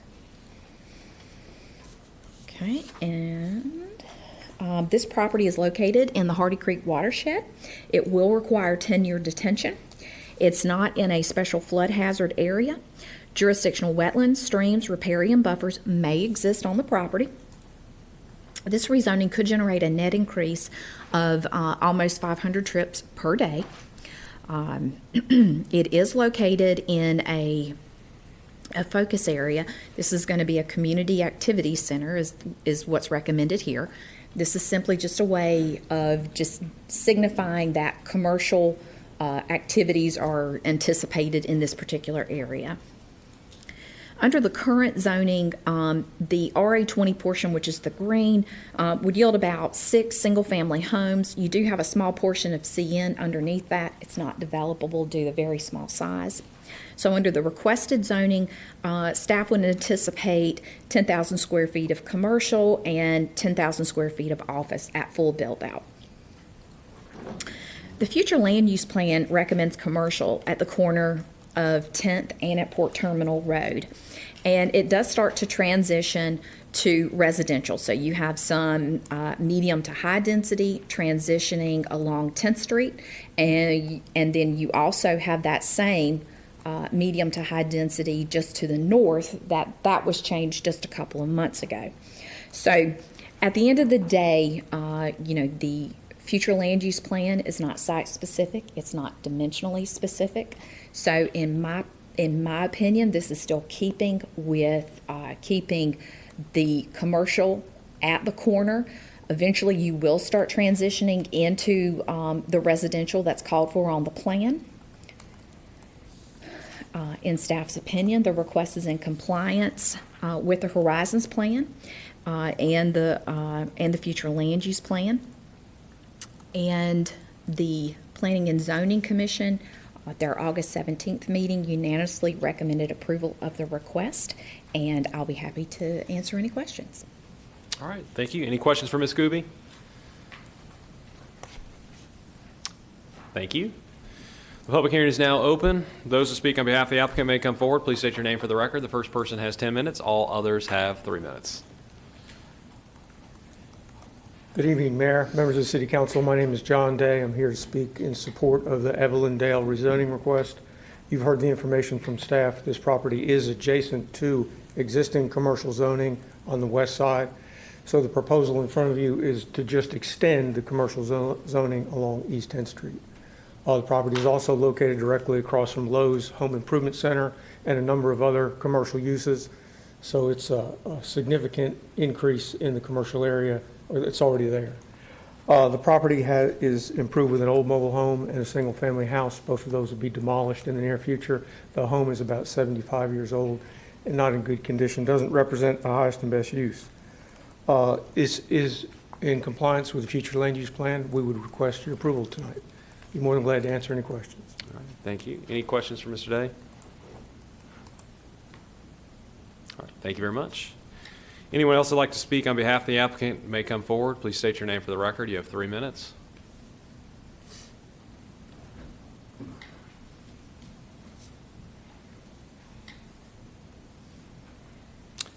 Seeing none, those in opposition to the applicant may come forward. Please state your name for the record. The first person has 10 minutes. All others have 3 minutes.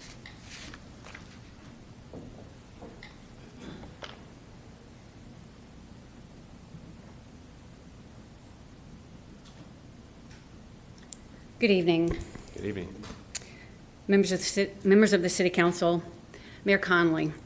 My name is Marion Blackburn, and I live at 802 River Hill Drive. Tonight, I'm here to oppose the rezoning of this land for commercial use. This parcel sits where 10th Street leads out of the city toward rural Pitt County. It was never intended as a commercial corridor. Rather, it serves as a step-down thoroughfare. The city's own planning documents outline it this way, a transition area, as part of a vision for Greenville with healthy neighborhoods. The request before you tonight undercuts that precious vision that Horizons and other planning documents create for Greenville. What's in that vision and why does it matter? The vision calls for a strong commercial center, our downtown, and there we can celebrate success. We edify and further enlarge our downtown every year. New restaurants are coming, and we have a fantastic arts loop in progress. Public art, once considered too radical for our city, now forms a part of our everyday life. We have true mixed use with offices, shops, and art galleries. Our city and we as its residents truly benefit from this vibrancy. Yet tonight you stand to approve commercial zoning that fails to serve the city's own vision. It adds to the commercial creep that, like a disease, weakens and sickens our community. Sprawl increases pollution, guts neighborhoods, and leaves us, the people you represent, stuck in islands surrounded by alienating concrete and abandoned buildings. This request, like many others that come before you, serves a narrow private interest and not the people of Greenville. So, how does it fail the city? Already, this area has overburdened commercial uses. This area is intended for residential use, with light offices and neighborhood commercial. The city's Horizon Plan calls for walkable neighborhoods with connected streets. Nowhere do your own planning documents call for more strip malls. Moreover, by adding this parcel to existing commercial zoning, you open the door for large-scale commercial development in this place, and it is unsuitable here. Let me remind you, the corner of Port Terminal at 10th Street was not intended as a major commercial center. Sadly, just last month, you approved high-density apartments on the wetlands there. Even when members of your own district pleaded with you, Councilmember Bell, you voted to approve it. The only person speaking in favor was a developer's representative who said they needed the numbers to work, i.e. to make a profit. That decision did not serve the district nor the city. Tonight, that march toward reckless development continues. The future land use plan is a vision created by the people of Greenville. If you look at your materials, page 326, you see that this land should be, quote, traditional neighborhood, medium high density to the east, and traditional neighborhood, low medium density to the north. Some of the parcel already has a neighborhood commercial zoning. Surely you should not approve more commercial intensity. So, how does commercial zoning fit with the vision for the city of Greenville? The answer is it does not. Let me also remind the council that there is already ample commercial property available. A half mile east, large tracts sit empty. Moreover, there are dozens of empty storefronts.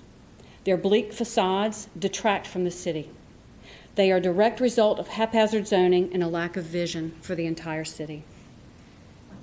To have a city where people want to live requires dedication, not to narrow special interests. A desirable city comes from listening to the people.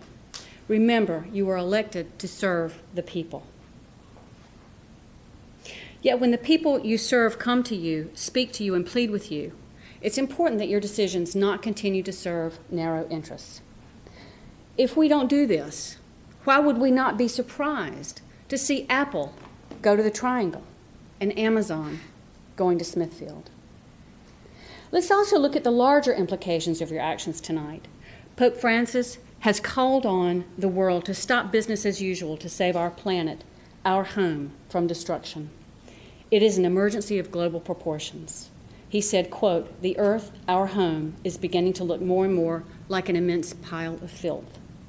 We are in a crisis right now. Our earth is burning. Already, the 2021 season has outpaced last year, which was already itself the most wildfires in recorded history.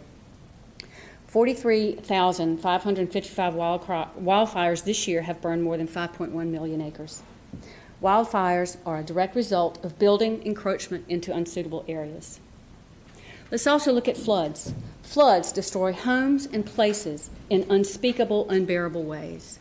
Children carried away by currents, houses washed away by downpours, and the most meaningful work of a person's life buried in silt and mud. Flooding results from overdevelopment. Decades of federal policy has called for urgent protections on wetlands, and this zoning you are considering tonight sits directly adjacent to wetlands. Wetlands serve to keep our water healthy, and when we infringe on them, we risk disturbances, we increase flooding, and we rob our communities of healthy soil, healthy air, and healthy water. Last, I ask you, is that the vision you have for our community? Land covered in concrete, empty storefronts, and flooding? To become a city that's shunned for important development and new residents? Or do we want to create a desirable city where residents and their voices are valued, where federal wetland protections are respected, where livable, walkable neighborhoods provide attractive homes and safe streets for families? You may ask, what does this rezoning have to do with that? You can stop the commercial creep tonight. You can prioritize people over narrow special interests. You can declare that you value the city's future, a more ideal version of Greenville, rather than placating special interests short term. In conclusion, that's what I'm asking for tonight, that you deny this rezoning request, that your response should serve a vision of a livable city, that you reject haphazard, reckless development and bleak, empty storefronts, and instead that you acknowledge the crisis affecting cities all over America resulting from overdevelopment, especially in fragile areas, and deny this request. Thank you very much. Thank you, Ms. Blackburn. Any questions or comments for Ms. Blackburn? Thank you very much. Anyone else would like to speak in opposition to the applicant may come forward. Please state your name for the record. You have 3 minutes.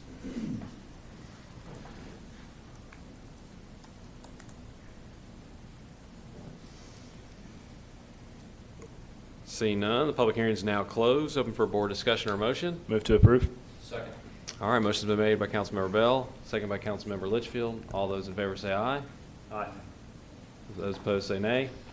Motion passes, Mayor, 5-0. Thank you very much. We'll move on to item number 23. Thank you, Mayor. Item number 23 is an ordinance requested by the Planning and Development Services Department to amend Title IX, Chapter 4, Article U, Appendix A, Table of Uses of the City Code to add 12A, licensed contractor, general, electrical, plumbing, mechanical, etc., excluding outside storage as a permitted use in the following districts: heavy commercial, unoffensive industry, planned unoffensive industry, and plant industry, and add 13F, ambulance service as a permitted use in the following districts: medical institutional, medical support, medical office, medical general commercial, and medical heavy commercial, and to reduce the requirement for fast food restaurants within medical office rezoning district to be located in an attached multi-unit structure which contains not less than 3 individual units to 2 individual units. Again, Ms. Gooby.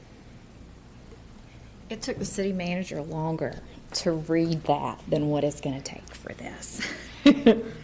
This is... You timing this, Madam Clerk? Okay, don't pressure me too much, but this is 3 text amendments that sound a little bit more complicated than what they really are. So the very first one is, if you look at B, which is not highlighted, this says a licensed contractor, general, etc., including outdoor storage. And you can do that in all the districts at the very end. Well, what staff looked at was that we figured out that if you didn't have outdoor storage, you couldn't do it in those same districts, and that just didn't seem to make sense. So this text amendment is to merely make the use without outdoor storage in those same districts. Second one, a little hard to believe, but we have an ambulance service use, except it's not allowed in any medical districts. So we thought that was a little strange. So we are including those to be, or including that use to be a permitted use in medical institutional, medical support, medical office, and then also the medical commercial districts that we have. And then the very last one, we have a fast food restaurant, and we have had probably since '94 the caveat that if a fast food restaurant was going to be in the medical office district, which sounds exactly what you would think, in the medical area for offices, that a fast food restaurant can only be there if it was located in a 3-unit planned center. So down at the bottom, this is Arlington Crossing, K&W's in there. There's a whole bunch of restaurants in there. And it's more than 3 units in that center. So this text amendment would allow it to reduce the number of units to 2. So, for example, this is Starbucks in Nuke. That's a 2-unit center. So fast food restaurant could now go in that, again, in the medical office district. This does prohibit freestanding fast food restaurants in the medical office district. At the end of the day, staff is of the opinion this is supported in the comprehensive plan under what would be Goal 4.3, which is a stable and resilient economy. The Planning and Zoning Commission voted unanimously to recommend approval, and I will be happy to answer any of your questions. All right, any questions for Ms. Scooby? I'm Seeing sitting none, down. thank you very much. No questions tonight. Public hearing is now open. Those who speak on behalf of the applicant may come forward. Please state your name for the record. The first person has 10 minutes. All others have 3 minutes.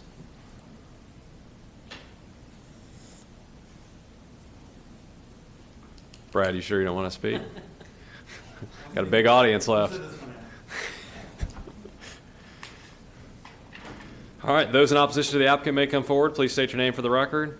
First person has 10 minutes. All others have 3 minutes. Floor is still open, Brad.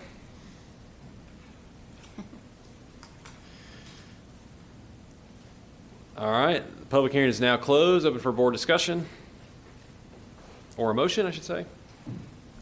Move to approve. All right, motion's been made by Councilmember Bell, second by Mayor by Councilmember Meyerhofer. All those in favor say aye. Aye. Those opposed say nay.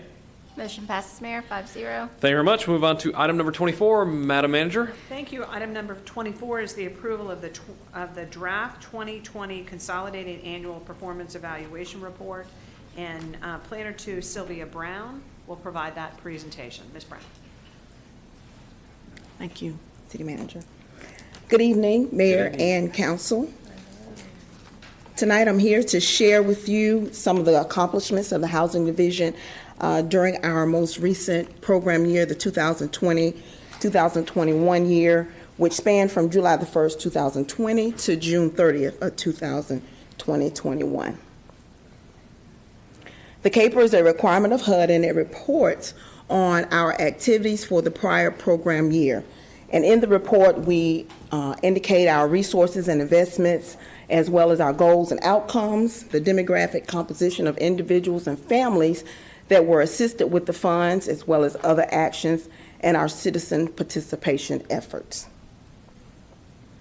In this chart, you can see that for CDBG, we received just under $1 million and expended a little bit more than $850,000. And so for our CDBG CV, which is the CARES Act funding that we received, $1.164 million, and we expended just a little over $418,000. And that program, the CDBG CV funds, became effective on April the 1st of 2021. And so from April the 1st to June 30th, most of the funding, most of that $418,000 was used for the rental assistance that we were able to help multiple renters in the city limits during the pandemic. That program has ended because all of the funds that were designated for the rental assistance were actually expended. For home, we received $386,579,000 and were able to expend $351, a little less than $352,000 of those funds. Our goals and outcomes for the program year included creation of decent and affordable housing. We were able to rehab 9 owner-occupied units and 4 homeowner units, which were new construction units that were located in the Lincoln Park area. That was part of our partnership with Bill Clark Homes. Number 2, we provided resources to special needs populations where 100 homeless persons benefited from our public service activities. Number 3, we supported and created valuable programs where 480 households were assisted through our subrecipient programs. And the subrecipient programs includes funding viable and important nonprofits in the Greenville area. Number 4, pandemic relief. We were able to assist 9 small businesses with assistance, as well as 187 renters. And so here the program, we tried to benefit as many as possible. Again, the rental assistance program fully expended the funds that were separated for, that were designated for that program. To maintain the integrity of our program, we had to make sure that we did not have any duplication of benefit. And so some of the renters may have received assistance from other programs. And so we were able to help others who also needed the help.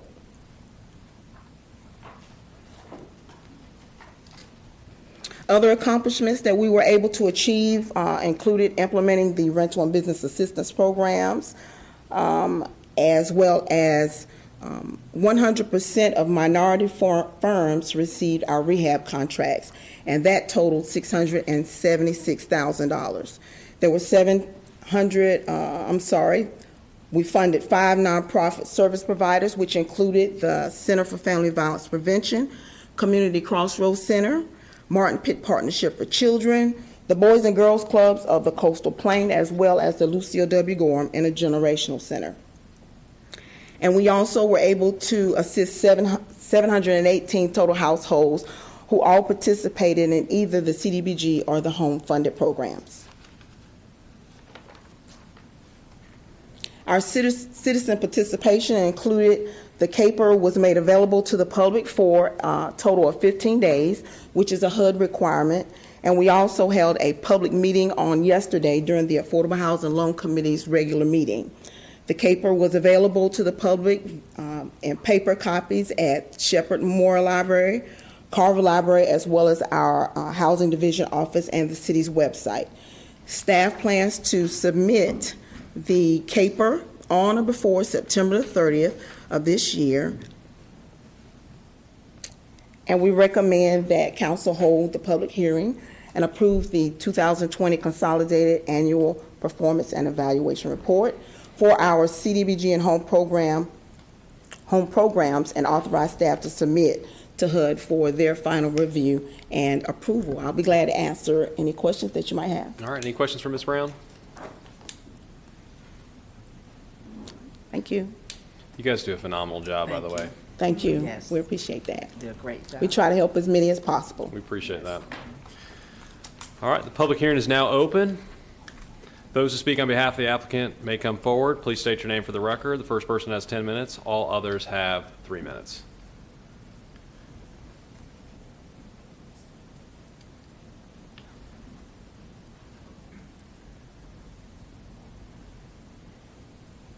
Seeing none, those in opposition to the applicant may come forward. Please state your name for the record. First person has 10 minutes. All others have 3 minutes.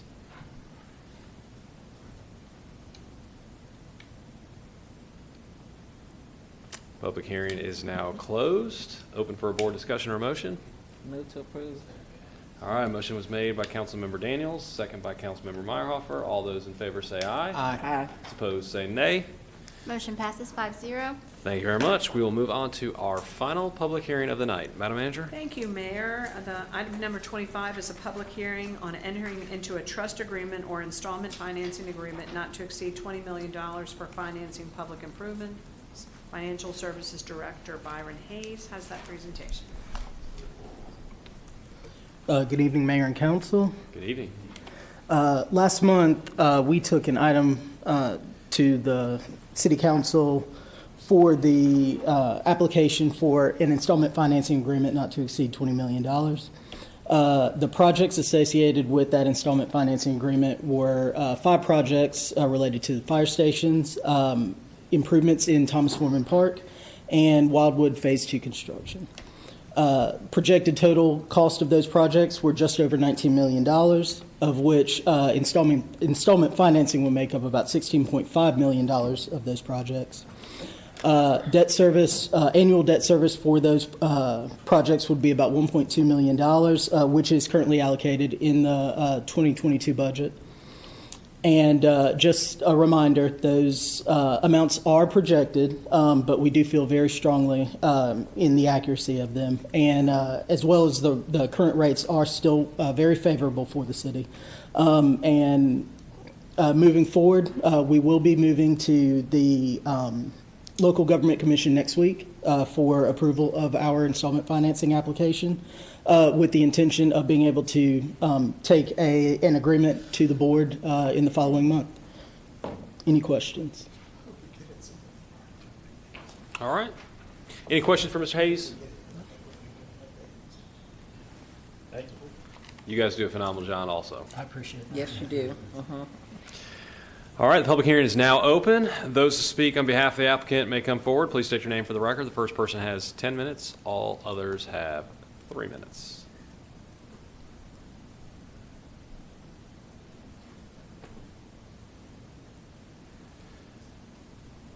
Those in opposition to the applicant may come forward. Please state your name for the record. The first person has 10 minutes. All others have 3 minutes.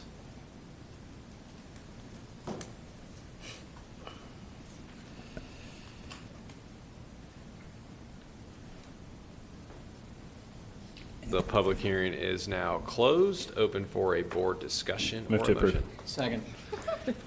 Motion was made by Councilmember Bell, second by Councilmember Smiley. All those in favor say aye. Aye. Opposed say nay. Motion passes 5-0. Thank you very much. We will now move on to other items of business. Madam Manager, number 27. Thank you, Mayor. Number 27 is a presentation on the American Rescue Plan Act of 2021 and the proposed appropriation plan. The presentation will be provided by Financial Services Director Byron Hayes, as well as Assistant City Manager Michael Cowan. Mr. Hayes will start. Mr. Hayes. Right. Back again. Very brief, very brief. Thank you.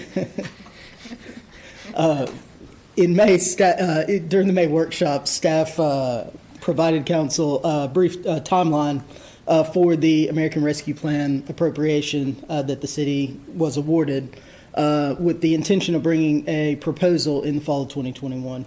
The plan was to be based on council-approved priorities and goals, and would also make sure to be in compliance with the U.S. Treasury guidance.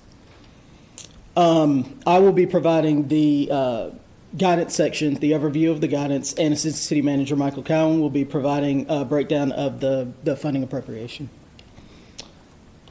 Just a little bit of background. These particular COVID-19 funds were established by the American Rescue Plan of 2021, which provided $350 billion to state and local governments, of which the city of Greenville was awarded approximately $27 million. And these funds must be obligated by the end of calendar year 2024. There are five categories of allowable uses of these ARPA funds. Those categories are public health expenditures, addressing negative economic impacts, lost public sector revenue, premium pay, and water, sewer, stormwater, and broadband infrastructure. While we will plan to utilize some of this funding for multiple allowable uses, the majority of our funding will be addressing the negative economic impact of the city, which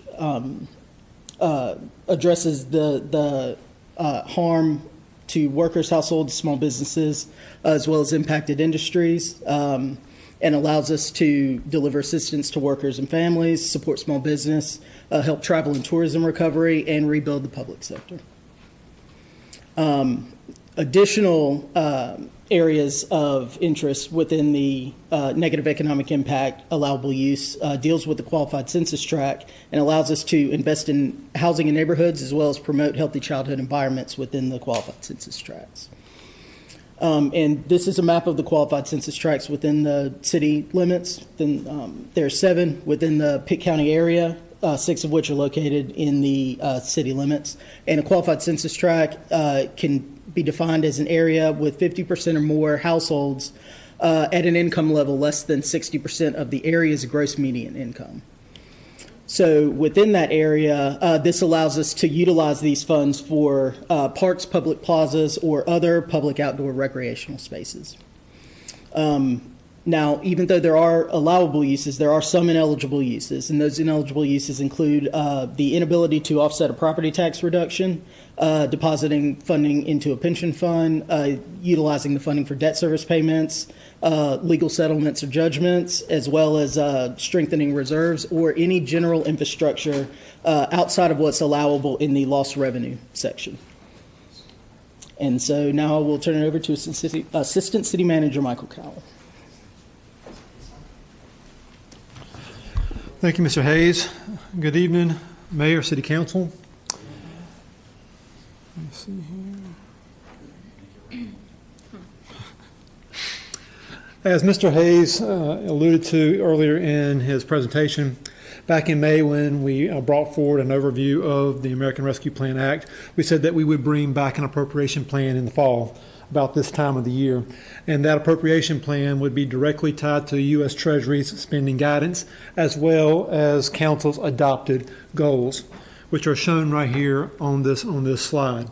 And as we walk through each of the different programs and projects that are funded as part of the appropriation plan, you will see that each one of those projects are directly related to the U.S. Treasury spending guidance, as well as your council adopted goals. What we're looking at here is approximately $27.3 million in ARP funding, which is made up of a little bit less than $2 million in home program funding, a little bit less than $662,000 in transit funding.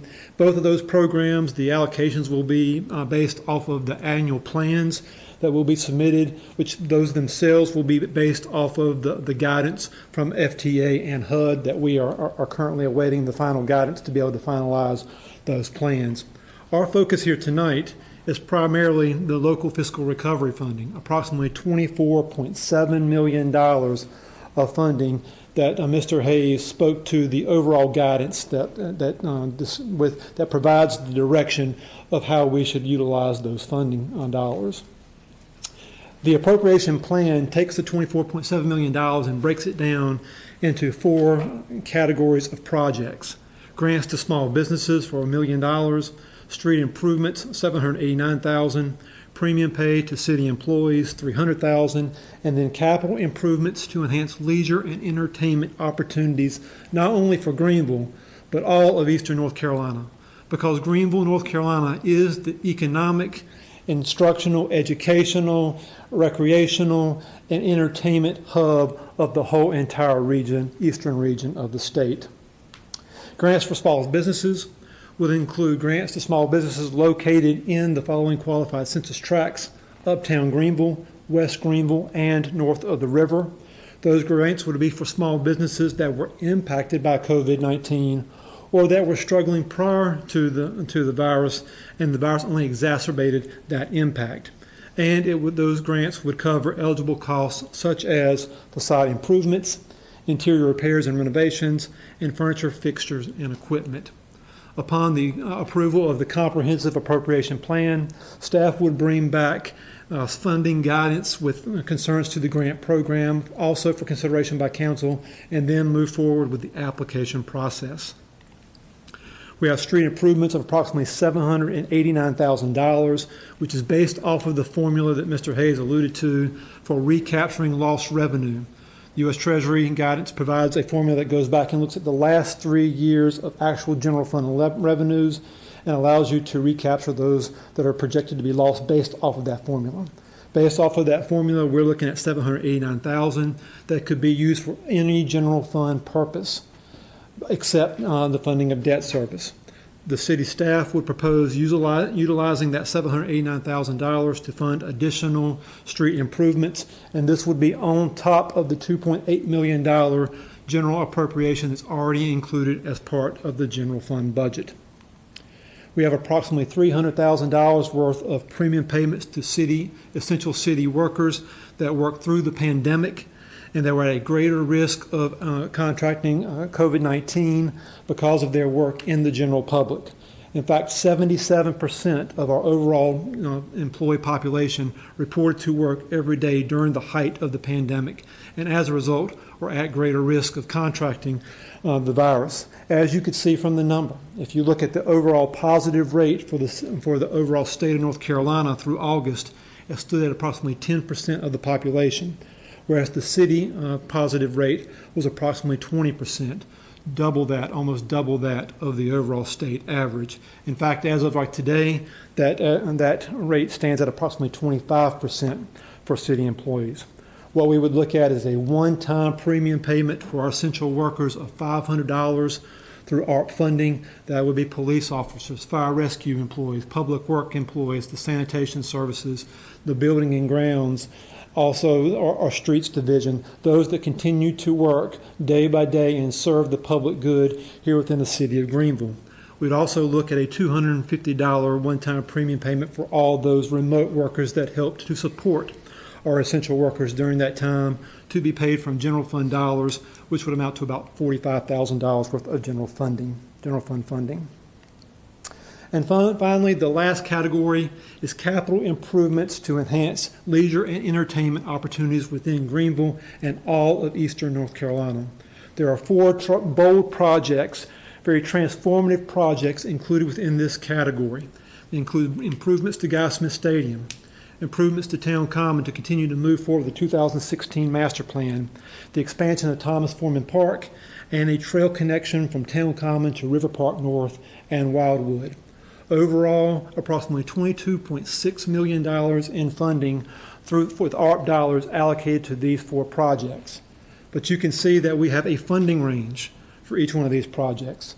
That's because the actual amount funded for each project will be determined on the actual scope of the project as designed, actual cost of the project at the time of bid, and the priority of funding for each project based on the total amount that's been set aside for those projects.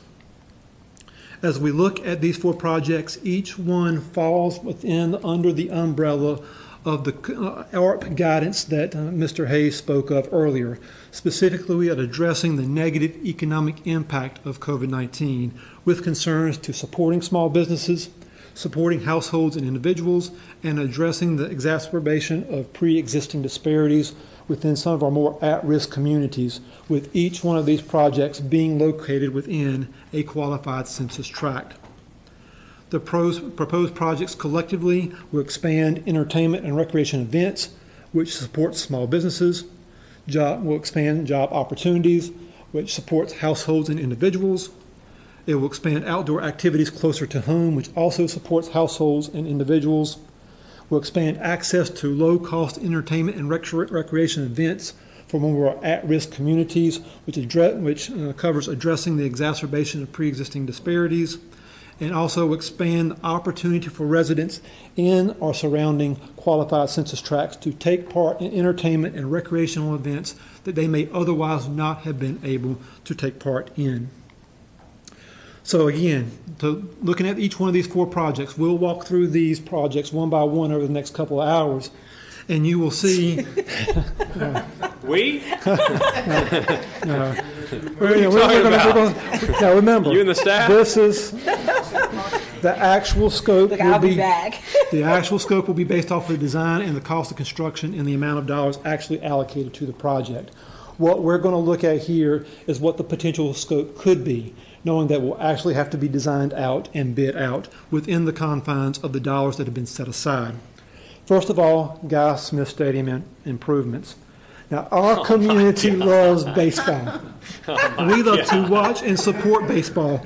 And we've had some pretty decent players come through on the right hand of the screen, not the some left. pretty decent players come through programs such as ECU and Pitt Community College. We have a very strong Jackie Robinson League and Little League program. Our J.H. Rose just won another state championship. And our Babe Ruth program is tops in the state, as we see from the teams that are being recognized almost on a meeting-by-meeting basis. But when it comes to semi-pro baseball, many of our dollars within the community are moving out of Pitt County and Greenville and going to surrounding communities to enjoy semi-pro baseball opportunities. And this has been recognized by the Coastal Plain Leagues and organizations such as Capital Broadcasting, who have shown an interest in the Greenville market for about the last 2 years. City Manager's office has been talking with the likes of the Coastal Plains League and Capital Broadcasting about the potential of bringing a local franchise here to the Greenville market. Now, the Coastal Plain League, CPL, is a summer collegiate baseball league that features some of the top collegiate players from across the nation, made up of 15 teams within Georgia, North Carolina, South Carolina, and Virginia. There are teams located in mid-markets such as Wilmington, Holly Springs, Savannah, and High Point, with each team playing approximately 25 to 30 games within their home markets, with an average attendance of about 1,300 individuals per game. Now, we all know that the COVID-19 has had a significant impact on business, specifically the travel and entertainment business. The likes have also been felt by semi-pro baseball, programs such as the Coastal Plain League. In fact, there are a couple of programs, teams, franchises that have struggled during this time. And the Coastal Plain League, along with Capital Broadcasting, has reached out with a letter of interest to Greenville about locating one of these CPL teams to our community, relocate a franchise that has been struggling even prior to COVID, but it was only exacerbated by COVID-19. What we'll be looking at is approximately 25 to 30 games played at Guy Smith Stadium with an average attendance conservatively of at least 1,000. But in order to make this happen, to be able to allow for that level of capacity and also to be able to provide the type of amenities that would be required for a CPL franchise, renovations would need to occur at Guy Smith Stadium. Those type of renovations would include extending the outfield fence, specifically on the left field and right field areas, creation of an outfield pavilion for open seating, eating, and viewing, extending seating down the first base and third base line, and front entrance facade improvements and refurbishments. Also include the likes of replacement expansion of the scoreboard, bathroom and concession improvements, a gating system around the perimeter of the field and the park, the addition of a team field house, and the expansion of on-site parking. That would be assisted by the relocation of the community pool to Thomas Foreman Park, and potentially the relocation of the Little League field located on the backside of the park, which we'll talk about here in a second.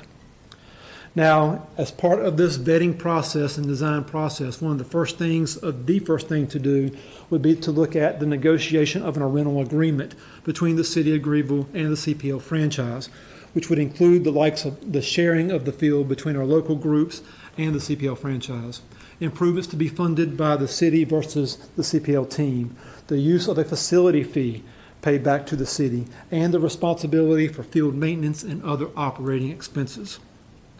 Again, looking at the funding range, anywhere at between $8 to $10 million, depending on the amenities that we choose to move forward with, and the cost of that would be dependent on design and the cost at the time of construction. But we would not look at doing this alone. Again, we would also seek assistance not only from the CPL franchise, but through private donations as well as sponsorships and advertisements. Based off of the conversations that staff has had with leadership of the Babe Ruth League, as well as with the athletic department with at J.H. Rose High School, we feel confident that we could get some very positive buzz with concerns of this project and providing assistance to sponsor the development of this project through private donations or through advertisements and sponsorships.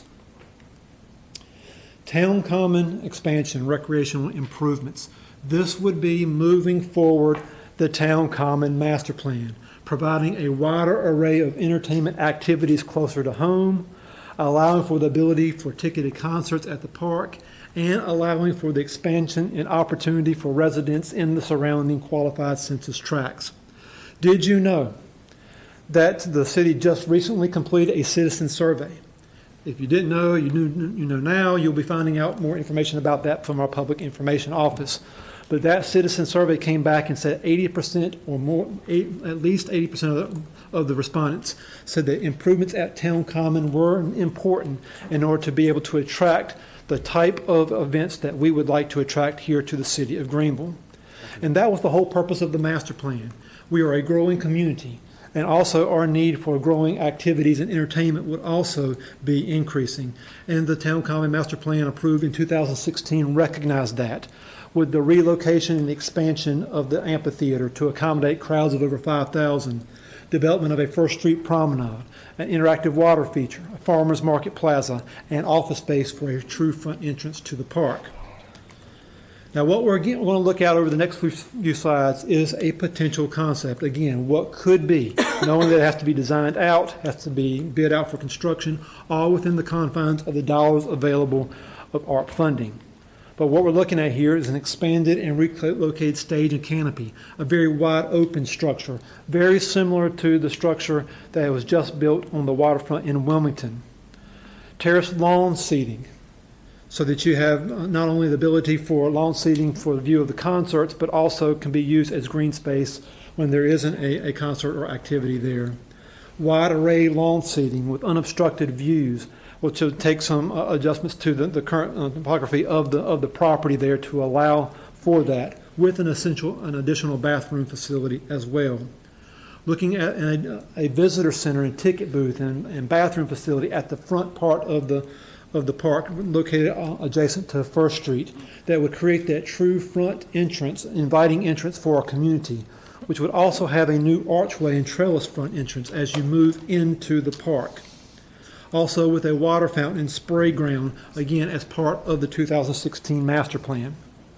The relocation of the military memorials to honor those that have served and fought for our country, and a mobile gating system for event screening. This would be an anchored system that would be in the park that you would not even know that was there, that would be capped, so that it will allow for poles and screen to be put up very quickly, put up and taken down to allow for a ticketed type event.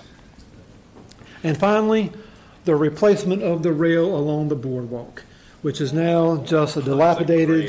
That is a great idea. That is probably one of the best ideas in this whole entire presentation. I think so. You know? Is that going to take the little locks too? No, it needs to go. It's a chain link fence.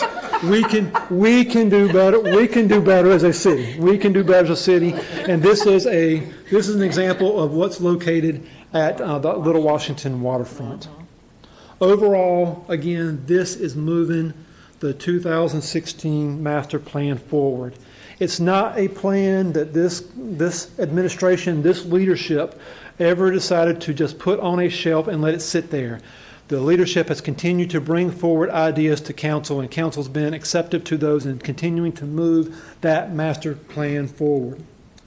Again, this would be looked at based off of the scope and design of the project, the cost of construction, and the availability and allocation of that funding.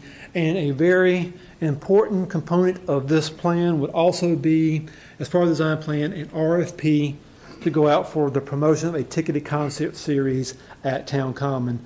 It is our feel, a lot of our feels within staff, that promoters would be knocking down the door to hold a concert series there, given the level of improvements that we are anticipating making at the Town Common, once again, to move forward that Town Common master plan.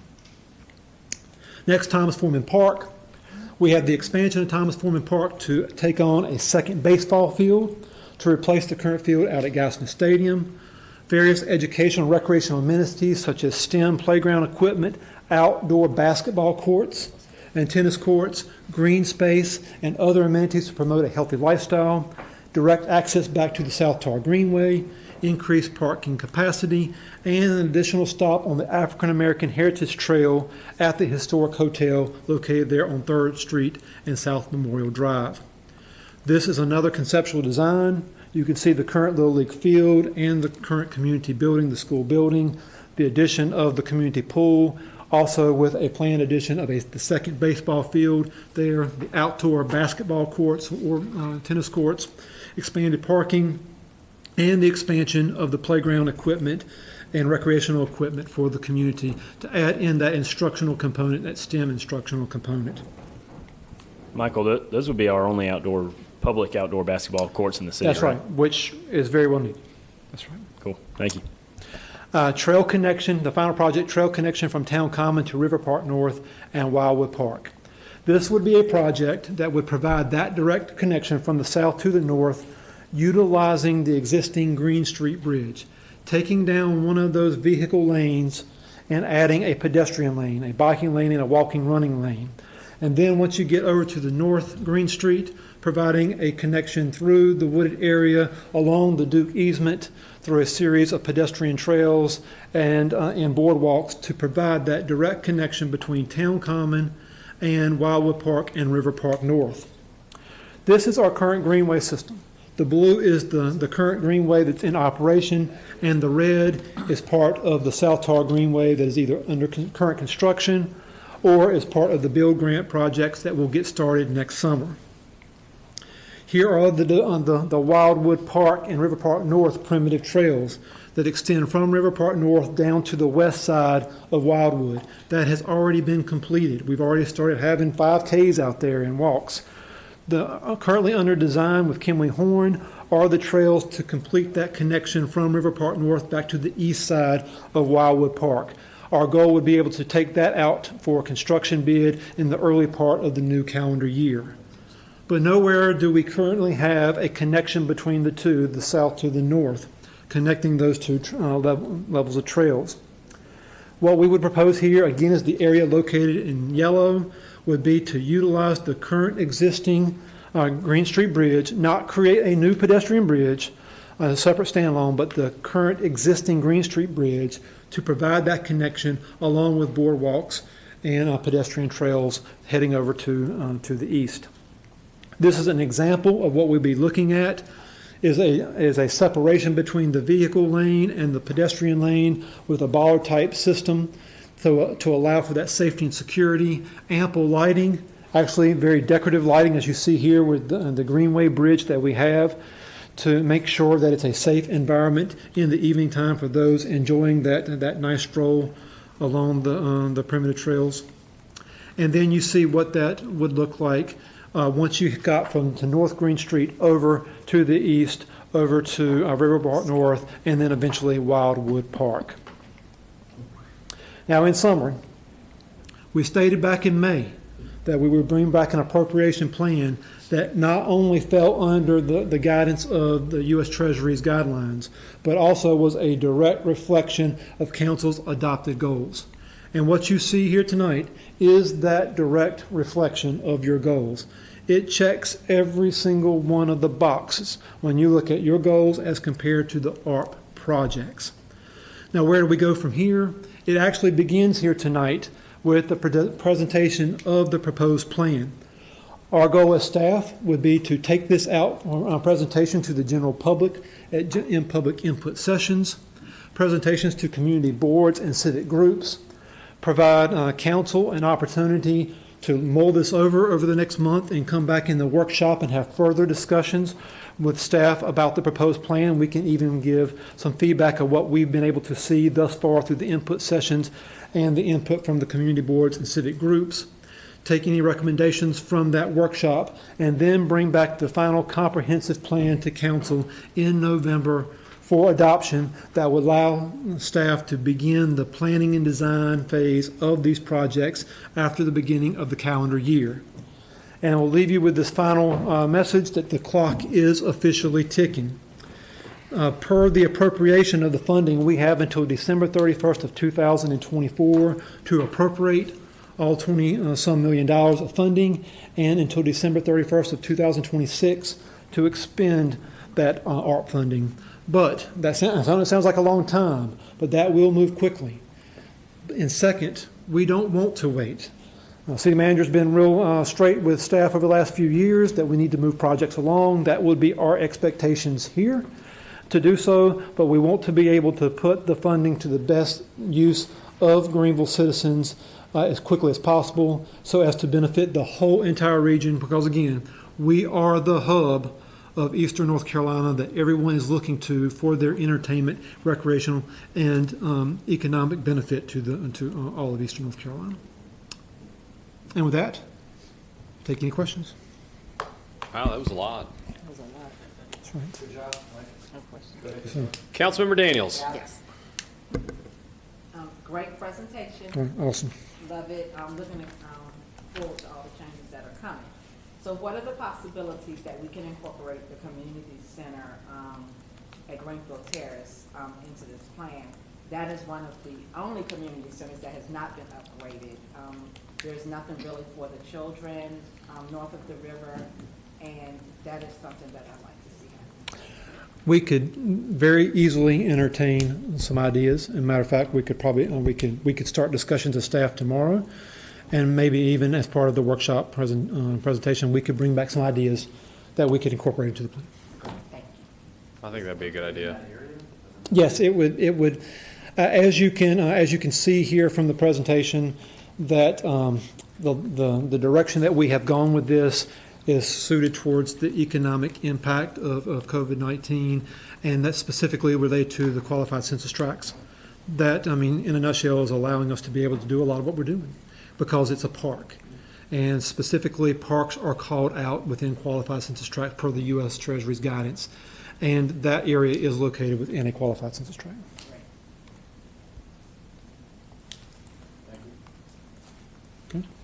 Councilmember Bell. Would Uptown Greenville be a qualifying organization to receive any funds?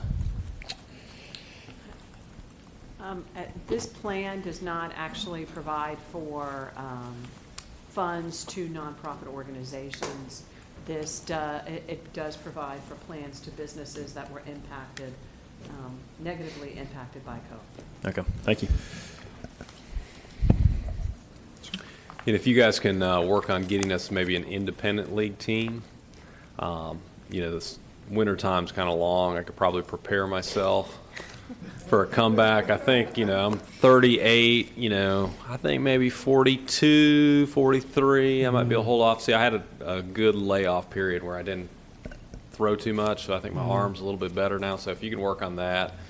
You always have church softball league. Sure. Hey, if you keep it up, we're going to do a council versus staff softball game. Oh, wait a minute. Really? Yes. Yes, you're going to be. What are you going to play, catcher? I'm keeping score. Are you going to be the pitcher? Left All right. out. That's what I'm Thank you. Appreciate it. Thanks, Michael. Thank you. All right. Item number 28, Madam Manager. Thank you, Mayor. Item number 28 is a budget ordinance amendment number 2 to the 2021-22 City of Greenville budget, Special Revenue Grant Fund, and Capital Projects Fund. I'll turn it over to Financial Services Director Byron Hayes for the presentation.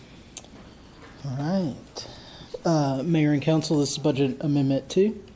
Budget Amendment 2 includes adjustments to funds in the city's operating fund ordinance, capital project fund ordinance, and special revenue fund ordinance. Breakdown of the amendments: we are appropriating funding in the general fund, transferring to the Rec and Parks Capital Project Fund for facility upgrades at the Aquatics and Fitness Center, increase of $125,000. Recognizing additional cost recovery for the SRO contract with the Board of Education, an increase of $125,000 as well.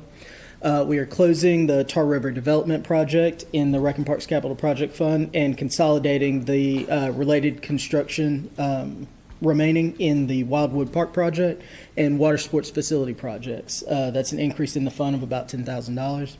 Appropriating occupancy tax reserves from the debt service fund and transferring it back to the general fund to accurately reflect the reconciled cash balances in both funds, an increase of $40,000. Recognizing revenue within the CVA fund for the city sponsorship of the Little League Softball World Series, an increase of $25,000. An increase of $1.5 million in the red light camera fund for the annual appropriation of revenues and expenses for the program, and appropriating future bond funding as part of the stormwater plan for infrastructure improvements as identified in the Watershed Master Plan, an increase in the Enterprise Capital Projects Fund of $12 million. And as a result of the amendments, the city's operating fund increases to just over $150 million. And staff recommends approval of budget amendment number 2. Any questions? Any questions for Mr. Hayes? I don't know this about that, but the money that Michael just presented us on, is that comes as a grant, that's a reimbursement grant or something from the government, or is it? The ARPA funding? Yeah. It is a grant. It's not reimbursable. We don't have to, when you say it's reimbursable, we should actually get the money up front. Okay. And have we seen that in the budget already? No, we haven't actually appropriated that in the budget yet because we won't appropriate that until we actually decide which projects we're going to do. We don't want to appropriate it too early. So it's in the treasury and we can get it when we want. Is that correct? Correct. Yeah. It's being printed as we speak.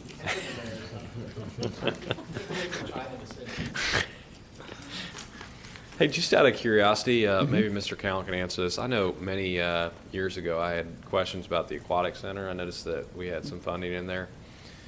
Is that operating a little bit better than it was in the past? Has the revenue increased out there? There's a reason that Mr. Octagon was hanging out here. He knew this question was coming. Good evening. I didn't want to miss Mr. Cowan's presentation. Trying to get my list together because there's a lot coming, hopefully. So the fitness center is, we can get you numbers. Of course, COVID shut the center down, partial of it down, then reopened in June, so we'll have to get you the memberships and whatever. But to answer your question, it's running better. We made a lot of improvements based on staff feedback and also member feedback. So we can get that information to you. Okay. I mean, if you have specifics you want, let us know. More or less just kind of how it's operating. I think at maybe the 2016 range, I think we were, I'm just throwing a number out here. Sure. This might not be the right number, but I think we were operating at like about a $200,000 a year deficit. And, you know, one of the things I had mentioned is increasing memberships, increasing revenue, Yep. offering incentives for people to come out there, giving them free trials of it so they'll get interested in purchasing a full membership. And I guess mostly what I wanted to see is if we close that gap a little bit. Yep, got it. Yeah, we have updated our membership plan so it's easier for members to sign on. But I'll get that information to you.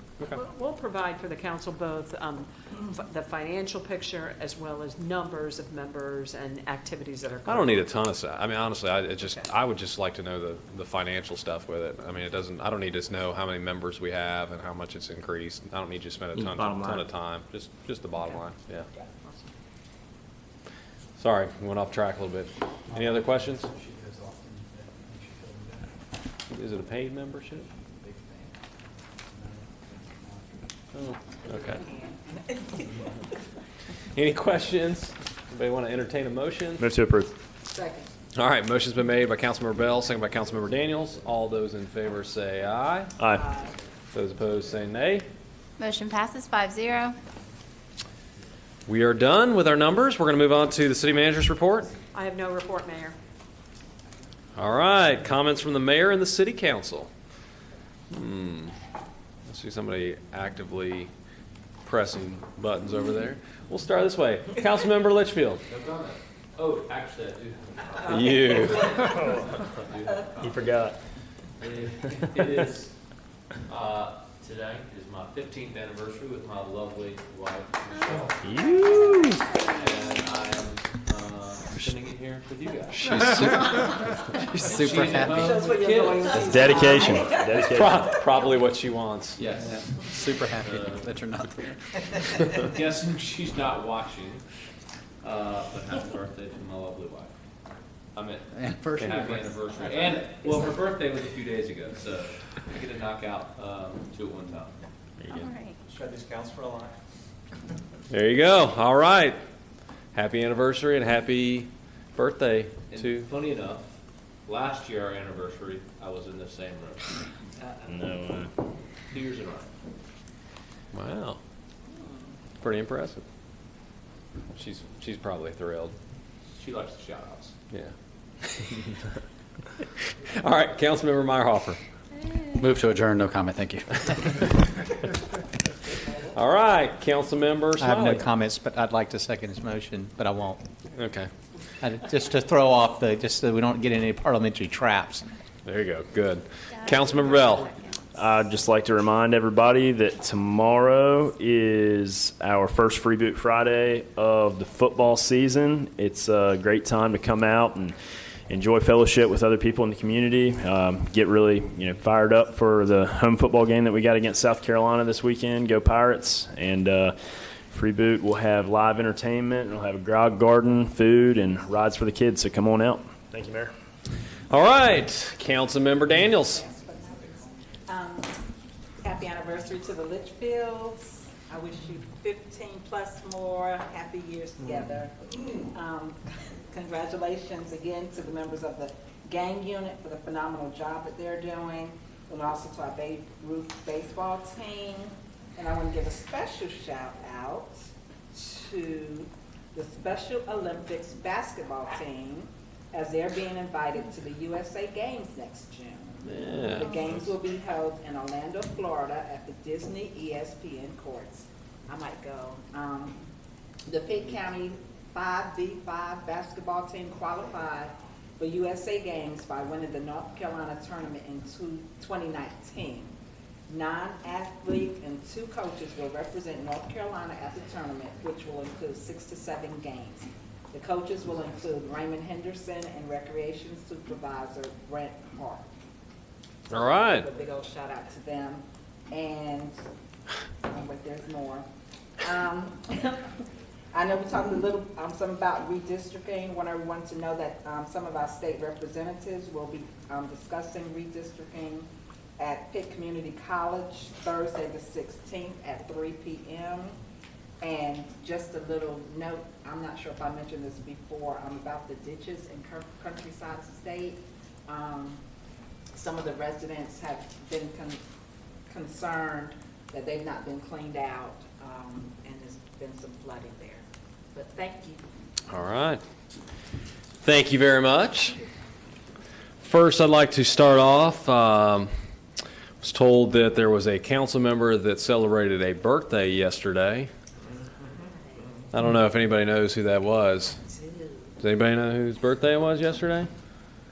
I'm guessing by the smile, Rick's. Yes. Happy birthday to council member Rick Smiley. Unfortunately, don't have any pictures. I was going to say, unfortunately, I did meet with your mother today, but I didn't get any pictures of you like we've done in the past, so we'll do that maybe the next meeting. She was telling me that you had some pretty interesting haircuts back in the day, so I'm working with her on getting some of those. And the toe head, I think, was the... Well, she told me he had one, so I'm working on a picture of that. So if you see your mother going through the scrapbooks, that's kind of what she's probably going to be looking for. So.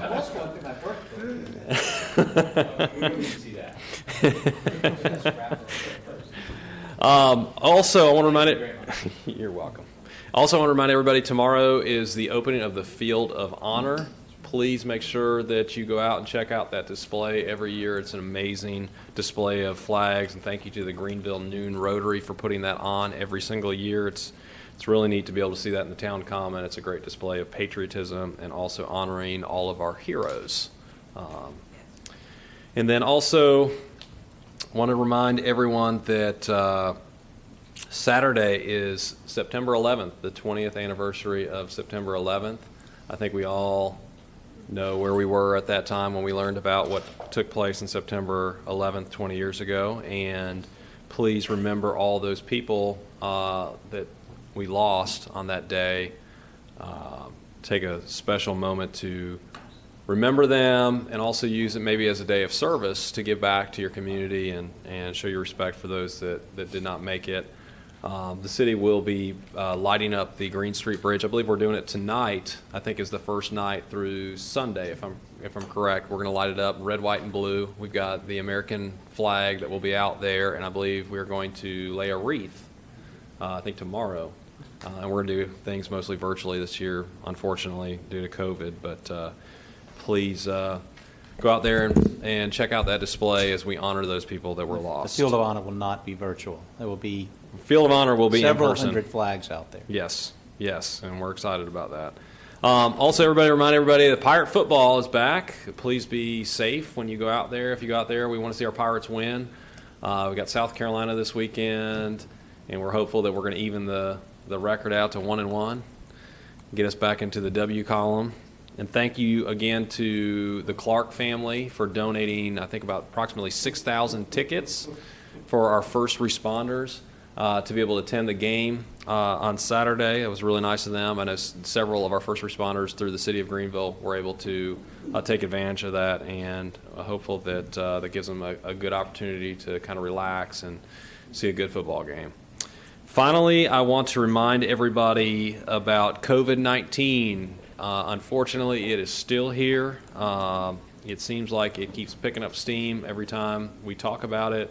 Please continue to wear masks indoors. Please look for where you can get vaccines. They're readily available throughout our community. You can go to pharmacies. You can go to Viden Medical Center. You can go to the health department, Walmart. You can go just about anywhere and get vaccines right now. They're readily available. Pfizer was just recently approved by the FDA. So if you'd like to do that, please go out and do that. And then also continue to social distance. Of course, I hope nobody could probably see us on TV today, but we had everybody spread out throughout our meeting today. We want to make sure that nobody was really close to one another. So please continue to practice good habits to keep people safe and prevent the spread of COVID-19. So with that, I am looking for a motion from the attorney to go into closed session, and I'll need a motion from the the council to approve the motion. Thank you, Mr. Mayor.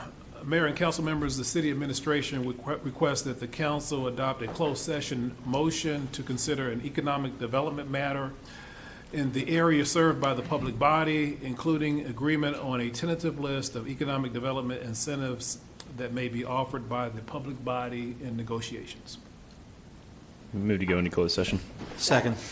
All right, motion was made by Councilmember Bell, second by Councilmember Smiley. All those in favor say aye. Aye. Those opposed say nay. Motion passes, Mayor, 5-0. We are officially in closed session.